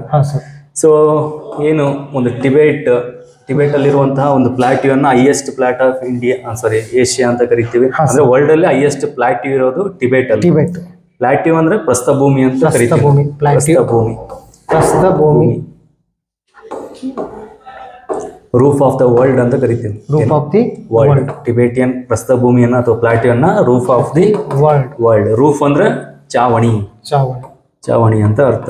ರೂಫ್ ಆಫ್ ದಿ ವರ್ಲ್ಡ್ ಇರೋದು ಇದು ಟಿಬೇಟ್. ಮಯನ್ಮಾರ್ಗೆ ಇರುವಂತಹ ಮತ್ತೊಂದು ಹೆಸರೇನು ಅಂತ ಕಾಮೆಂಟ್ ಮೂಲಕ ತಿಳಿಸಿ. ಮಯನ್ಮಾರ್ನ ಮತ್ತೊಂದು ಹೆಸರಿಂದ ಕೂಡ ಕರಿತೀವಿ, ಅದೇನು ಅಂತ ಕಾಮೆಂಟ್ ಮೂಲಕ ತಿಳಿಸಿ. ಸೊ ನೇಪಾಳ ಅಂತ ಬಂದಾಗ ಒಂದು ಹಿಸ್ಟಾರಿಕಲಿ ತುಂಬಾ ಇಂಪಾರ್ಟೆಂಟ್ ಪ್ಲೇಸ್. ಒಂದು ಧರ್ಮ ಹುಟ್ಕೊಳ್ತು, ಯಾವುದು? ಬೌದ್ಧ ಧರ್ಮ. ಸೊ ಬೌದ್ಧ ಧರ್ಮ ಸ್ಥಾಪನೆ ಆಗಿದ್ದು ನೇಪಾಳದಲ್ಲಿ. ಅದೇ ರೀತಿಯಾಗಿ ಸ್ವಲ್ಪ ಬೌದ್ಧ ಧರ್ಮದ ಬಗ್ಗೆ ಹೋಗಿ ಬಂದ್ಬಿಡೋಣ ಸರ್. ಬೌದ್ಧ ಧರ್ಮದ ಸ್ಥಾಪಕ ಗೌತಮ ಬುದ್ಧ. ಸೊ ಅದೇ ರೀತಿ ಗೌತಮ ಬುದ್ಧನ ಮೂಲ ಹೆಸರು ಸಿದ್ಧಾರ್ಥ. ಸೊ ಏನು ಒಂದು ಯಾವ ಮರದ ಕೆಳಗೆ ಜ್ಞಾನೋದಯ ಆಯ್ತು? ಪಿಪಲ್ ಟ್ರೀ. ಅರಳಿ ಮರ ಅಂತೀವಿ. ಅರಳಿ ಮರ. ಸೊ ಇವನಿಗೆ ಜ್ಞಾನೋದಯ ಆದಾಗ ಮನೆಯನ್ನ ಬಿಟ್ಟು ಹೋಗ್ತಾನೆ, ಅದಕ್ಕೆ ಏನಂತಾರೆ? ಸೊ ಅದಕ್ಕೆ ಏನಂತಾರೆ? ಮತ್ತೆ ಜ್ಞಾನೋದಯ ಆದ್ಮೇಲೆ ಅದನ್ನ ಏನಂತ ಕರೀತಾರೆ? ಫಸ್ಟ್ ಪ್ರವಚನವನ್ನ ಹೇಳ್ತಾನೆ ಸರ್, ಎಲ್ಲಿ ನೀಡ್ತಾನೆ. ಸೊ ಅದು ಕೂಡ ಸಾಕಷ್ಟು ಕ್ವಶನ್ ಬಂದಿದೆ ಸರ್, ಅವ್ರಿಗೂ ಸ್ವಲ್ಪ ಹುಡುಕ್ಲಿ ಸರ್, ಮಾಡ್ಲಿ ಕಾಮೆಂಟ್ ಮೂಲಕ ತಿಳಿಸಿ. ಸೊ ಅದೇ ರೀತಿ ಬುದ್ಧಿಸಂ ಅಲ್ಲಿ 2 ಪಂಥಗಳಿದಾವೆ ಸರ್, ಹೀನಯಾನ ಮಹಾಯಾನ. ಒಂದು ಬುದ್ಧ ಮಗನ ಹೆಸರು ಸರ್ ಇವಾಗ ಇತ್ತೀಚಿನ ಟ್ರೋಲ್ ಆಗ್ತದೆ, ಒಂದು ಹೆಸರು ರಾಹುಲ. ಅದೇ ರಾಹುಲ ಆಯ್ತು ಸರ್. ಬೆಳ್ಳುಳ್ಳಿ ಕಬಾಬು ರಾಹುಲ ಅಲ್ಲ, ಬುದ್ಧನ ಮಗನ ಹೆಸರು ರಾಹುಲ ಅಂತ. ಸೊ ಅದೇ ರೀತಿ ಏನು ಸಾಕಷ್ಟು ಕಡೆಗಳಲ್ಲಿ ಒಂದು ಬೌದ್ಧಿಸಂನ ಪ್ರಚಾರ ಮಾಡ್ತಾನೆ. ಸೊ ಇದಕ್ಕೆ ಕನ್ವರ್ಟ್ ಆದಂತಹ ವ್ಯಕ್ತಿಗಳು ಅಂತಂದ್ರೆ ಲೈಕ್ ಅಶೋಕ. ಸೊ ಅಶೋಕ ಅಂತ ಬಂದಾಗ ಸೊ ಕಳಿಂಗ ಸಾಮ್ರಾಜ್ಯದ ಮಹಾನ್ ಚಕ್ರವರ್ತಿ ಅಂತ, ಮೌರ್ಯ ಸಾಮ್ರಾಜ್ಯದ ಪ್ರಮುಖ ವ್ಯಕ್ತಿ. ಅಶೋಕನ ಕೊನೆಯ ಯುದ್ಧ ಕಳಿಂಗ ಯುದ್ಧ. ಸೊ ಕಳಿಂಗ ಯುದ್ಧ ಯಾವಾಗ ನಡೀತು ಅನ್ನೋದನ್ನ ಸ್ವಲ್ಪ ಅವರಿಗೆ ಕೊಡೋಣ ಸರ್. ಎಸ್ ಸರ್, ತಿಳಿಸ್ತಾರೆ. Last battle of Ashoka Kalinga ಒಂದು ಅಶೋಕನ ಕೊನೆಯ ಯುದ್ಧ ಆಗಿರ್ತದೆ. ಅದು ಯಾವಾಗ ನಡೀತು ಅನ್ನೋದನ್ನ ಕಮೆಂಟ್ ಬಾಕ್ಸ್ ಅಲ್ಲಿ ತಿಳಿಸಬೇಕು. ಸಾಕಷ್ಟು ಬಾರಿ ನಮ್ಮ ಅಗ್ನಿವೀರದಾಗ ರಿಪೀಟ್ ಆಗಿರ್ತಕ್ಕಂಥ ಫೇಮಸ್ ಕ್ವಶನ್. ಸೊ ಅದೇ ರೀತಿ ಮೌರ್ಯ ಸಾಮ್ರಾಜ್ಯ ಅಂತ ಬಂದ ತಕ್ಷಣ ಅಶೋಕ ಯಾರು ಸ್ಥಾಪನೆ ಮಾಡಿದ್ದು? ಚಂದ್ರಗುಪ್ತ ಮೌರ್ಯ. ಅವರ ಮಗ ಬಿಂಬಿಸಾರ ಅಲ್ಲ, ಕನ್ಫ್ಯೂಸ್ ಆಗಬಾರ್ದು. ಬಿಂಬಿಸಾರ ಮಗಧ ಸಾಮ್ರಾಜ್ಯದ ಆರ್ಯಾಂಕ ಡೈನೆಸ್ಟಿ ಸ್ಥಾಪಕ. ಬಿಂದುಸಾರ ಮೌರ್ಯ ಸಾಮ್ರಾಜ್ಯದ ಒಬ್ಬ ಫೇಮಸ್ ಅರಸ, ಅಂದ್ರೆ ಚಂದ್ರಗುಪ್ತ ಮೌರ್ಯನ ಮಗ. ಆ ಚಂದ್ರಗುಪ್ತ ಮೌರ್ಯನ ಮೊಮ್ಮಗ ಯಾರು? ಅಶೋಕ. ಸೊ ಇವ್ರನ್ನ ಕಾಳಾಶೋಕ, ಚಂಡಾಶೋಕ ಅಂತೆಲ್ಲ ಕರಿತಾ ಇರ್ತಾರೆ, ಯಾಕಂದ್ರೆ ಅಷ್ಟೊಂದು ವೈಲೆಂಟ್ ಅಂತ. ಯಾವಾಗ ಬುದ್ಧಿಸಂನ ತಗೊಳ್ಳೋದಕ್ಕಿಂತ ಮುಂಚೆ ಒಂದು ಗ್ರಂಥದ ಪ್ರಕಾರ 100 ಜನ ಸಹೋದರನ್ನು ಕೊಂದು ಆಸ್ಥಾನಕ್ಕೆ ಬರ್ತಾನೆ ಅಂತ ತಿಳಿಸಲಾಗುತ್ತೆ. ಸೊ ಅಷ್ಟೊಂದು ರೌದ್ರವಾಗಿರ್ತಾನೆ. ಬಟ್ ಏನು ಆಫ್ಟರ್ ದಿ ಕಳಿಂಗ ತುಂಬಾ ಸೈಲೆಂಟ್ ಆಗ್ತಾನೆ. ಅಂದ್ರೆ ಬುದ್ಧಿಸಂನ ಫಾಲೋ ಮಾಡಿ ಅದರ ಒಂದು ನೀತಿಗಳಲ್ಲೇ ನಡ್ತಾ ಹೋಗ್ತಾನೆ. ಸೊ ಅಷ್ಟು. ನೆಕ್ಸ್ಟ್ ನೋಡೋಣ sir. So question number 9, who appoints the governors of the Indian state? So ಯಾರು ಗವರ್ನರ್ನ ಅಪಾಯಿಂಟ್ ಮಾಡ್ತಾರೆ? ಸೊ ಆಬ್ವಿಯಸ್ಲಿ ಸೊ ಆಪ್ಷನ್ಸ್ ಏನ್ ಕೊಟ್ಟಿದ್ದಾರೆ? Union cabinet, vice president, prime minister, president. ಸರಿಯಾದ ಉತ್ತರ ಪ್ರೆಸಿಡೆಂಟ್. ಅದೇ ರೀತಿಯಾಗಿ ಪ್ರೆಸಿಡೆಂಟ್ ಕೂಡ ಇನ್ನೂ ಸ್ವಲ್ಪ ಜನ ನೇಮಕ ಮಾಡ್ತಾರೆ sir. Supreme court justice of supreme court ನ ನೇಮಕ ಮಾಡ್ತಾರೆ. ಸುಪ್ರೀಂ ಕೋರ್ಟ್ ನ ಮುಖ್ಯ ನ್ಯಾಯಾಧೀಶರನ್ನ ಕೂಡ ಪ್ರೆಸಿಡೆಂಟ್ ಅವರೇ ನೇಮಕ ಮಾಡ್ತಾರೆ. ಜಸ್ಟಿಸ್ ಆಫ್ ಸುಪ್ರೀಂ ಕೋರ್ಟ್ ಸಾಕಷ್ಟು ಬಾರಿ ರಿಪೀಟ್ ಆಗಿರ್ತಕ್ಕಂಥ question. Who appoints the supreme court of justice? Justice of supreme court. So ಅದೇ ರೀತಿ 31 ಮೆಂಬರ್ಸ್ ನ್ಯಾಯಾಧೀಶರು ಇರ್ತಾರೆ ಅಲ್ಲಿ ಸುಪ್ರೀಂ ಕೋರ್ಟ್ ಅಲ್ಲಿ. 31 ಜನ ಇರ್ತಾರೆ. ಒಬ್ರು ಅದರಲ್ಲಿ ಚೀಫ್ ಜಸ್ಟಿಸ್ ಅಂತ ಕರಿತೀವಿ. ಆ ಚೀಫ್ ಜಸ್ಟಿಸ್ ಏನ್ ಮಾಡ್ತಾರೆ? ಪ್ರೆಸಿಡೆಂಟ್ ಗೆ ಓತ್ ಅನ್ನ ನೀಡ್ತಾರೆ. ಓತ್ ಅಂದ್ರೆ ಪ್ರಮಾಣ ವಚನ. ಅಂದ್ರೆ who gave the oath for to president ಅಂತ ಹೇಳ್ತಾರೆ. Chief justice of supreme court. So chief justice of supreme court oath ಅನ್ನ ಕೊಡ್ತಾರೆ, ಪ್ರಮಾಣ ವಚನವನ್ನ ಕೊಡ್ತಾರೆ. ಸೊ ಏನು ಒಂದು ರಾಷ್ಟ್ರಪತಿ ಅವರು ಗವರ್ನರ್ ಅನ್ನ ನೇಮಕ ಮಾಡ್ತಾರೆ. ಸೊ ಗವರ್ನರ್ಗೆ ಯಾರು ಪ್ರಮಾಣ ವಚನ ಕೊಡ್ತಾರೆ? ಗವರ್ನರ್ಗೆ ಓತ್ ಅನ್ನು ಯಾರು ಕೊಡ್ತಾರೆ? ಓತ್ ಪ್ರಮಾಣ ವಚನ ನಮ್ಮ state high court chief justice of high court chief justice of high court. High court. So ಒಂದೊಂದು ಸ್ಟೇಟ್ ಅಲ್ಲೂ ಒಂದೊಂದು ಹೈಕೋರ್ಟ್ ಇರುತ್ತೆ. ಫಾರ್ ಎಕ್ಸಾಂಪಲ್ ಚಿಕ್ಕ ರಾಜ್ಯಗಳಾದ್ರೆ ಇರಲ್ಲ. ಫಾರ್ ಎಕ್ಸಾಂಪಲ್ ಗೋವಾದಲ್ಲಿ ಹೈಕೋರ್ಟ್ ಇಲ್ಲ. ಸೊ ಆ ತರ ದೊಡ್ಡ ದೊಡ್ಡ ಸ್ಟೇಟ್ಗಳಲ್ಲೆಲ್ಲ ಇದಾವೆ. ಸೊ ಆ ಹೈಕೋರ್ಟ್ ನ ಮುಖ್ಯ ನ್ಯಾಯಾಧೀಶರೇ ಗವರ್ನರ್ಸ್ಗೆ ಓತ್ ಅನ್ನ ಕೊಡ್ತಾರೆ. ಸೊ ನಮ್ಮ ಪ್ರೆಸಿಡೆಂಟ್ಗೆ chief justice of supreme court ಅವರು ಕೊಡ್ತಾರೆ. ಅದೇ ರೀತಿಯಾಗಿ ಪ್ರೆಸಿಡೆಂಟ್ ಅವರು ಸ್ವಲ್ಪ ಅಪ್ಪರ್ ಹೌಸ್ ಅಲ್ಲಿ ಸ್ವಲ್ಪ ಜನ ನೇಮಕ ಮಾಡ್ತಾರೆ, ಲೋವರ್ ಹೌಸ್ ಅಲ್ಲಿ ಪ್ರೆಸಿಡೆಂಟ್ ನ ನೇಮಕ ಅಂತಂದ್ರೆ ಡೈರೆಕ್ಟ್ ಆಗಿ ಜನಗಳು ಏನು MLA ಗಳು ಎಲೆಕ್ಟ್ ಆದಂಗ ಆಗಲ್ಲ. ಇವರನ್ನ ನೇಮಕ ಮಾಡೋದು MP ಮತ್ತೆ MLA. MP ಮತ್ತು MLA. MP ಅಂತಂದ್ರೆ ಯಾರ್ಯಾರು? ರಾಜ್ಯಸಭಾ, ಲೋಕಸಭಾ. MLA ಅಂತಂದ್ರೆ ಕೇವಲ ಮೆಂಬರ್ ಆಫ್ ಲೆಜಿಸ್ಲೇಟಿವ್ ಅಸೆಂಬ್ಲಿ. ಇನ್ನೊಂದು ಭಾಗ ಬರುತ್ತೆ ಸ್ಟೇಟ್ ಗೌರ್ಮೆಂಟ್ ಅಲ್ಲಿ MLC ಅಂತ, ಅವರು ಈ ಎಲೆಕ್ಷನ್ ಅಲ್ಲಿ ಭಾಗವಹಿಸಲ್ಲ. MLC ಅವರು. ಸೊ ಆಪ್ಷನ್ ಕೂಡ ಕೊಡ್ಬೋದು, who didn't participate in the election of president ಅಂತ ಆಪ್ಷನ್ಸ್ ಕೊಡ್ಬೋದು. ಲೋಕಸಭಾ, ರಾಜ್ಯಸಭಾ, ವಿಧಾನಸಭಾ, ವಿಧಾನ ಪರಿಷತ್ ಅಂತ. ಸೊ ವಿಧಾನ ಪರಿಷತ್ ಅಥವಾ ಲೆಜಿಸ್ಲೇಟಿವ್ ಕೌನ್ಸಿಲ್ ಭಾಗವಹಿಸಲ್ಲ. ಯಾವುದು? ಲೆಜಿಸ್ಲೇಟಿವ್ ಕೌನ್ಸಿಲ್ ಅಂತ. ಓಕೆ. ಸೊ MP ಮತ್ತೆ MLAs ಮಾತ್ರ ಏನ್ ಮಾಡ್ತಾರೆ? ಪ್ರೆಸಿಡೆಂಟ್ ಎಲೆಕ್ಷನ್ ಅಲ್ಲಿ ಭಾಗವಹಿಸ್ತಾರೆ. ಒಂದು ಪ್ರೆಸಿಡೆಂಟ್ ಗೆ ಇರಬೇಕಾದಂತ minimum age 35. Minimum age 35 age 35 ಇರಬೇಕು. ಸೊ ಅಧಿಕಾರಾವಧಿ 5 ವರ್ಷ. Term 5 years. ಸೊ ಅದೇ ರೀತಿ ಲೈಕ್ ಒಂದು ಶುಡ್ ಬಿ ಇಂಡಿಯನ್ ಸಿಟಿಸನ್ ಅಂತ ಹೇಳ್ತೀವಿ. ಭಾರತದ ಪ್ರಜೆ ಆಗಿರ್ಬೇಕು. Citizen of India. So first citizen of India ಅಂತ ಯಾರನ್ನ ಕರಿತೀವಿ ನಾವು? ರಾಷ್ಟ್ರಪತಿ ಅವರನ್ನ ಕರಿತೀವಿ ಫಸ್ಟ್ ಸಿಟಿಸನ್ ಆಫ್ ಇಂಡಿಯಾ ಅಂತ. ಮತ್ತೆ ಇವರು ಆರ್ಮಿಯ 3 ಕಮಾಂಡ್ಗಳಿಗೂ ಏನಾಗಿರ್ತಾರೆ? ಹೆಡ್ ಆಗಿರ್ತಾರೆ. ಆರ್ಮಿ, ನೇವಿ, ಏರ್ ಫೋರ್ಸ್ ಯಾವ್ದಾದ್ರು ಆಗಿರ್ಬೋದು. ಆರ್ಮ್ಡ್ ಫೋರ್ಸಸ್ ಅಂತ ಕರಿತೀವಿ. ಇಲ್ಲ ಅಂತಂದ್ರೆ ಅದನ್ನ ಡಿಫೆನ್ಸ್ ಫೋರ್ಸಸ್ ಅಂತ. Head of the armed forces. Armed forces. Head of the armed force. ಸಾಕಷ್ಟು ಬಾರಿ ಕ್ವೆಶ್ಚನ್ ರಿಪೀಟ್ ಆಗಿದೆ sir. Who are the head of the armed forces ಅಂತ ಕೇಳಿದ್ರೆ ಪ್ರೆಸಿಡೆಂಟ್ ಅಂತ ನೆನ್ಪಿಟ್ಕೋಬೇಕು. ಮತ್ತೆ ಅದರಲ್ಲಿ ಡಿಫ್ರೆಂಟ್ ವಿಂಗ್ಸ್ ಬರ್ತಾವೆ. ಯಾವುದು? ಆರ್ಮಿ, ನೇವಿ, ಏರ್ ಫೋರ್ಸ್ ಅಂತ. ಸೊ ಅದಕ್ಕೆ ಒಬ್ಬೊಬ್ರು ಇರ್ತಾರೆ. ಬಟ್ ಅವ್ರು 3ಕ್ಕೆ ಹೆಡ್ ಯಾರು? ಪ್ರೆಸಿಡೆಂಟ್. ಸೊ ಆರ್ಮಿ ಅಂತ ಬಂದಾಗ ಜನರಲ್. ಸರ್ ಅದನ್ನ ಸ್ವಲ್ಪ ಹೇಳ್ಬಿಡೋಣ ಸರ್. ಆರ್ಮಿಗೆ ಹೆಡ್ ಯಾರು ಇರ್ತಾರೆ? ಜನರಲ್.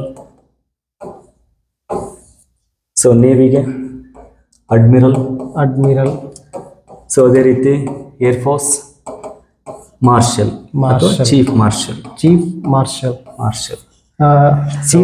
ಫಸ್ಟ್ ಚೀಫ್ ಮಾರ್ಷಲ್ ಯಾರಂತ ಕೇಳಿದ್ರೆ ಸರ್? ಎಸ್ ಸರ್, ಕರಿಯಪ್ಪ ಅಂತ ಹೇಳ್ಬೋದು.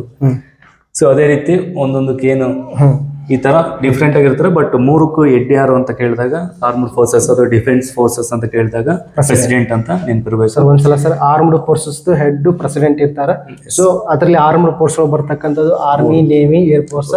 ಆರ್ಮಿಗೆ head general, navy head admiral, ಏರ್ ಫೋರ್ಸ್ಗೆ ಚೀಫ್ ಮಾರ್ಷಲ್ ಆಗಿರ್ತಾರೆ. ಸೊ ನೀವೇನ್ ಮಾಡ್ಬೇಕಂದ್ರೆ ಆರ್ಮಿ ಡೇ ಯಾವಾಗ ಸೆಲೆಬ್ರೇಷನ್ ಮಾಡ್ತೀವಿ, ನೇವಿ ಡೇ ಯಾವಾಗ ಸೆಲೆಬ್ರೇಷನ್ ಮಾಡ್ತೀವಿ, ಏರ್ ಫೋರ್ಸ್ ಡೇ ಯಾವಾಗ ಸೆಲೆಬ್ರೇಷನ್ ಮಾಡ್ತೀವಿ ಅಂತ ಮಿಸ್ ಮಾಡಲ್ಲ ಕಾಮೆಂಟ್ ಮೂಲಕ ತಿಳಿಸ್ಬೇಕು. ಸೊ ಪ್ರೆಸಿಡೆಂಟ್, ಪ್ರೈಮ್ ಮಿನಿಸ್ಟರ್ ಅಂತ ಬಂದಾಗ ಸ್ವಲ್ಪ ಫಸ್ಟ್ ಯಾರಾಗಿದ್ರು ಅಂತ ತಿಳಿಸ್ಬಿಡೋಣ. ಹಾ sir. First prime minister Jawaharlal Nehru. First prime minister Jawaharlal Nehru. ಹಾ sir, first prime minister Jawaharlal Nehru. So president Babu Rajendra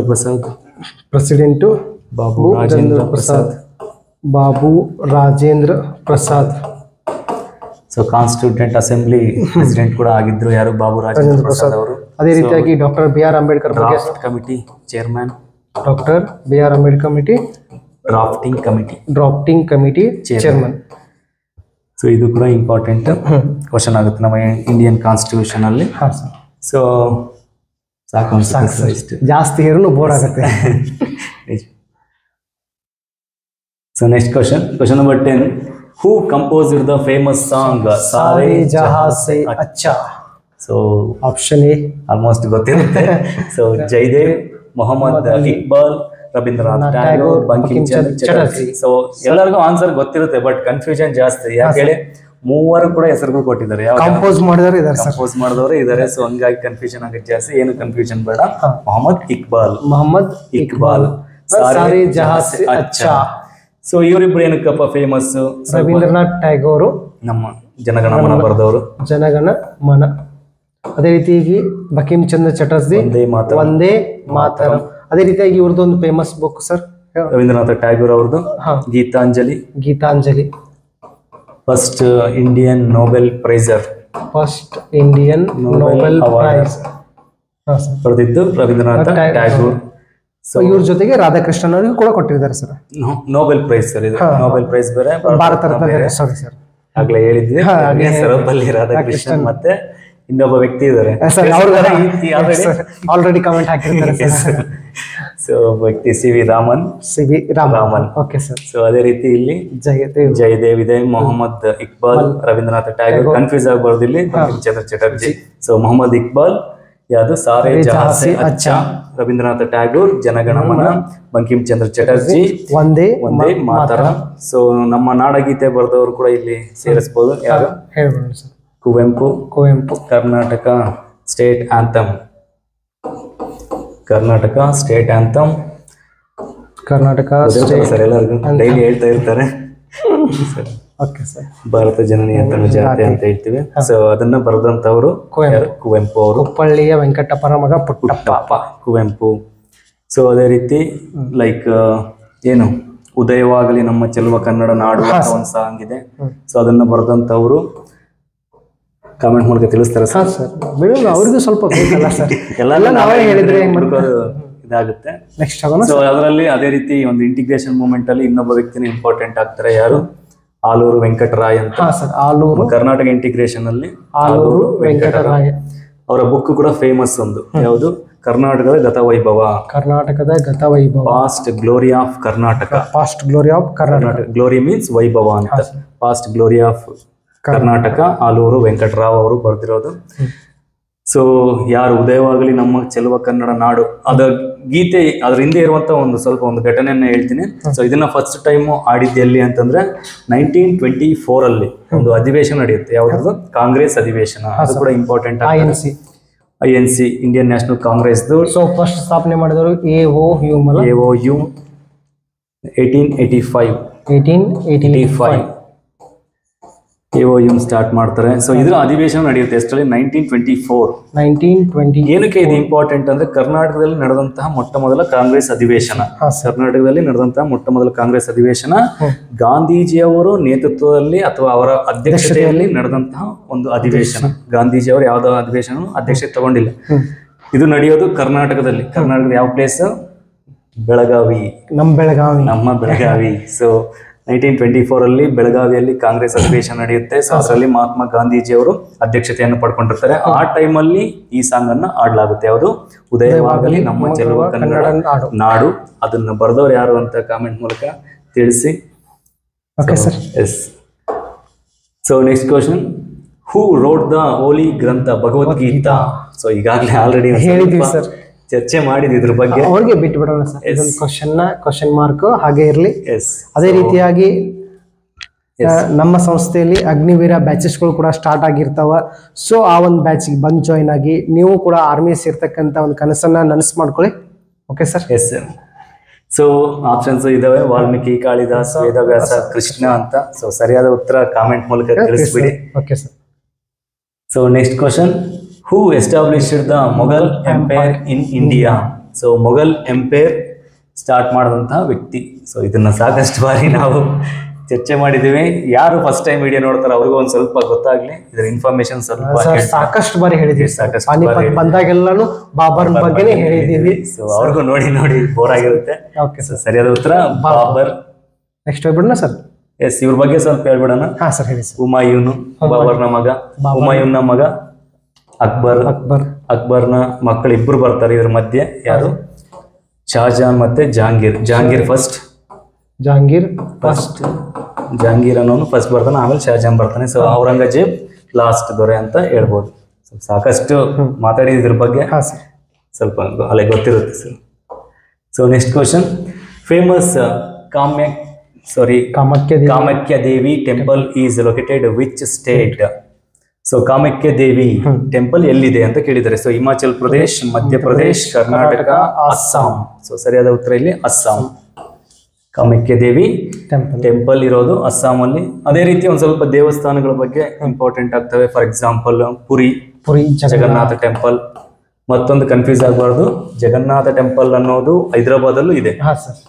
ಹೈದರಾಬಾದಲ್ಲೂ ಕೂಡ ಒಂದಿದೆ, ಪುರಿಯಲ್ಲೂ ಕೂಡ ಇರುವಂತಹದ್ದು ಜಗನ್ನಾಥ ಟೆಂಪಲ್. 2 ದೇವಸ್ಥಾನಗಳು ಇದೆ, ಅಂದ್ರೆ ಒಂದೇ ಹೆಸರಿನ ದೇವರು 2 ಪ್ಲೇಸಸ್ ಅಲ್ಲಿ ಇದೆ. ಪುರಿ ಜಗನ್ನಾಥ, ಹೈದರಾಬಾದಲ್ಲೂ ಕೂಡ ಜಗನ್ನಾಥ ಟೆಂಪಲ್ ಇದೆ. Kashi Vishweshwara like important temple ಅಂದ್ರೆ ಕೇದಾರ್ನಾಥ್ ಕೂಡ ಒಂದು. ಕೇದಾರ್ನಾಥ್ ಇರೋದು ಬದ್ರಿನಾಥ್ ಅಲ್ಲ ಸರ್? ಇಲ್ಲ, ಕೇದಾರ್ನಾಥ್ ಬೇರೆ ಸರ್. ಬದ್ರಿನಾಥ್ ಯಾವ ನದಿಯ ದಡದ ಮೇಲಿದೆ ಅನ್ನೋದು ಇಂಪಾರ್ಟೆಂಟ್. ಅಲ್ಕಾನಂದ ಇಂಪಾರ್ಟೆಂಟ್ ರಿವರ್ ಆಗುತ್ತೆ. ಸೊ ಏನು ವಾರಣಾಸಿ ಆಗಿರ್ಬೋದು, ಸ್ವಲ್ಪ ಸಾಕಷ್ಟು ವಿಷಯಗಳು ಈ ದೇವಸ್ಥಾನಗಳ ಬಗ್ಗೆ ಕೇಳೋದು. ಅದೇ ರೀತಿಯಾಗಿ ಈಗ ರಾಮ ಮಂದಿರ ಸಾಕಷ್ಟು ರಿಪೀಟ್ ಆಗಿ ಆಗುತ್ತೆ ಸರ್. ರೀಸೆಂಟ್ ಆಗಿರುವಂತದ್ದು ಒಂದು ರಾಮ ಮಂದಿರ. ಸೊ ಅದೇ ರೀತಿ ಆಗ್ಲೇ ಹೇಳಿದ್ವಿ, ಇದಿರುವಂತದ್ದು ಅಯೋಧ್ಯೆ, ಉತ್ತರ ಪ್ರದೇಶ. ಈಗ at present CM Yogi Adityanath ಯಾವ ನದಿಯ ದಡದ ಮೇಲಿದೆ? ಸರಾಯು ನದಿ. ಸೊ ಅದೇ ರೀತಿ ಆ ಮೂರ್ತಿಯನ್ನ ಏನಂತ ಕರೀತಾರೆ? ರಾಮ್ಲಲ್ಲ. ಸೊ ಇವೆಲ್ಲ ಕೂಡ ಇಂಪಾರ್ಟೆಂಟ್ ಆಗ್ತವೆ. ಅಸ್ಸಾಂ ಅಂತ ಬಂದಾಗ ಲೈಕ್ ಏನೊಂದು ಡ್ಯಾನ್ಸ್ ಫಾರ್ಮ್ಸ್ ಕೂಡ ಇಂಪಾರ್ಟೆಂಟ್ ಆಗ್ತವೆ. ಫಾರ್ ಎಕ್ಸಾಂಪಲ್ ಡ್ಯಾನ್ಸ್ ಫಾರ್ಮ್ಸ್ ಅಂತ ನೋಡಿದಾಗ ಕ್ಲಾಸಿಕಲ್ ಡ್ಯಾನ್ಸ್, ಒಂದೊಂದು ಸ್ಟೇಟ್ಗೆ ಒಂದೊಂದು ಕ್ಲಾಸಿಕಲ್ ಡ್ಯಾನ್ಸ್ ಇರ್ತವೆ. ಸೊ ಒಡಿಶಾ ಅಂದ್ರೆ ಬಿಹು, ಕರ್ನಾಟಕ ಯಕ್ಷಗಾನ, ಮಣಿಪುರಿ, ತಮಿಳ್ನಾಡು ಭರತನಾಟ್ಯಂ, ಲೈಕ್ ಆಂಧ್ರ ಪ್ರದೇಶ್ ಕೂಚಿಪುಡಿ, ಅಥವಾ ಲೈಕ್ ಇನ್ನೊಂದು ಡ್ಯಾನ್ಸ್ ಯಾವ್ದಂತ ಕಾಮೆಂಟ್ ಮೂಲಕ ತಿಳಿಸಿ. ಸೊ ಅದೇ ರೀತಿ ಕೇರಳ ಲೈಕ್ ಕಥಕ್ಕಳಿ ಮತ್ತೊಂದು ಮೋಹಿನಿ ಅಟ್ಟಂ ಅನ್ನೋದು ಫೇಮಸ್. ಸೊ ಇವೆಲ್ಲ ಕೂಡ ಇಂಪಾರ್ಟೆಂಟ್ ಆಗುತ್ತೆ ಯಾವುದು ಒಂದು ಕ್ಲಾಸಿಕಲ್ ಡ್ಯಾನ್ಸ್ ಅಲ್ಲಿ. ಸರಿ ಸರ್, ನೆಕ್ಸ್ಟ್ ಲಾಸ್ಟ್ ಕ್ವಶನ್ ನೋಡೋಣ sir. So the highest piece time gallantry award medal is. So ಇದು ಆರ್ಮಿಗೆ ರಿಲೇಟೆಡ್ ಆಗಿರುವಂತ ಕ್ವಶನ್. ಸೊ ಯಾವ ಅವಾರ್ಡ್ ಅನ್ನ ಕೊಡಲಾಗುತ್ತೆ? ಯಾವುದು? ಪೀಸ್ ಟೈಮ್ ಗ್ಯಾಲೆಂಟ್ರಿ ಅವಾರ್ಡ್ ಅಂತ. ಸೊ ಕೃತಿ ಚಕ್ರ, ಪರಮವೀರ್ ಚಕ್ರ, ಶೌರ್ಯ ಚಕ್ರ, ಅಶೋಕ್ ಚಕ್ರ. ಸೊ ಸರಿಯಾದ ಉತ್ತರ Ashoka Chakra. Ashoka Chakra is the right answer.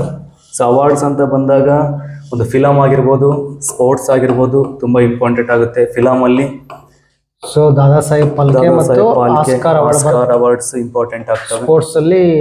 Sports ಅಲ್ಲಿ Arjun award, Dronacharya award coach ಕೊಡ್ತಾರೆ. S, like major Dhyan Chand Khel Ratna award. ಅದೇ ರೀತಿ ಮೇಜರ್ ಧ್ಯಾನ್ ಚಂದ್ ಅವಾರ್ಡ್, ಖೇಲ್ ರತ್ನ ಬೇರೆ, ಮೇಜರ್ ಧ್ಯಾನ್ ಚಂದ್ ಅವಾರ್ಡ್ ಬೇರೆ. ಸೊ ಯಾವುದು ಅಂತ ಕಾಮೆಂಟ್ ಮೂಲಕ ತಿಳಿಸಿ ಅಂತ ಹೇಳಿದ್ವಿ. ಸರಿ, ಇಷ್ಟು ಇವತ್ತಿನ ಈ ಒಂದು ತರಗತಿಯಲ್ಲಿ. Yes, okay sir. ಏನಾದರೂ ಒಂದೆರಡು ಮಾತು ಹೇಳೋಣ ಸರ್ ಅವ್ರಿಗೆ? Yes sir.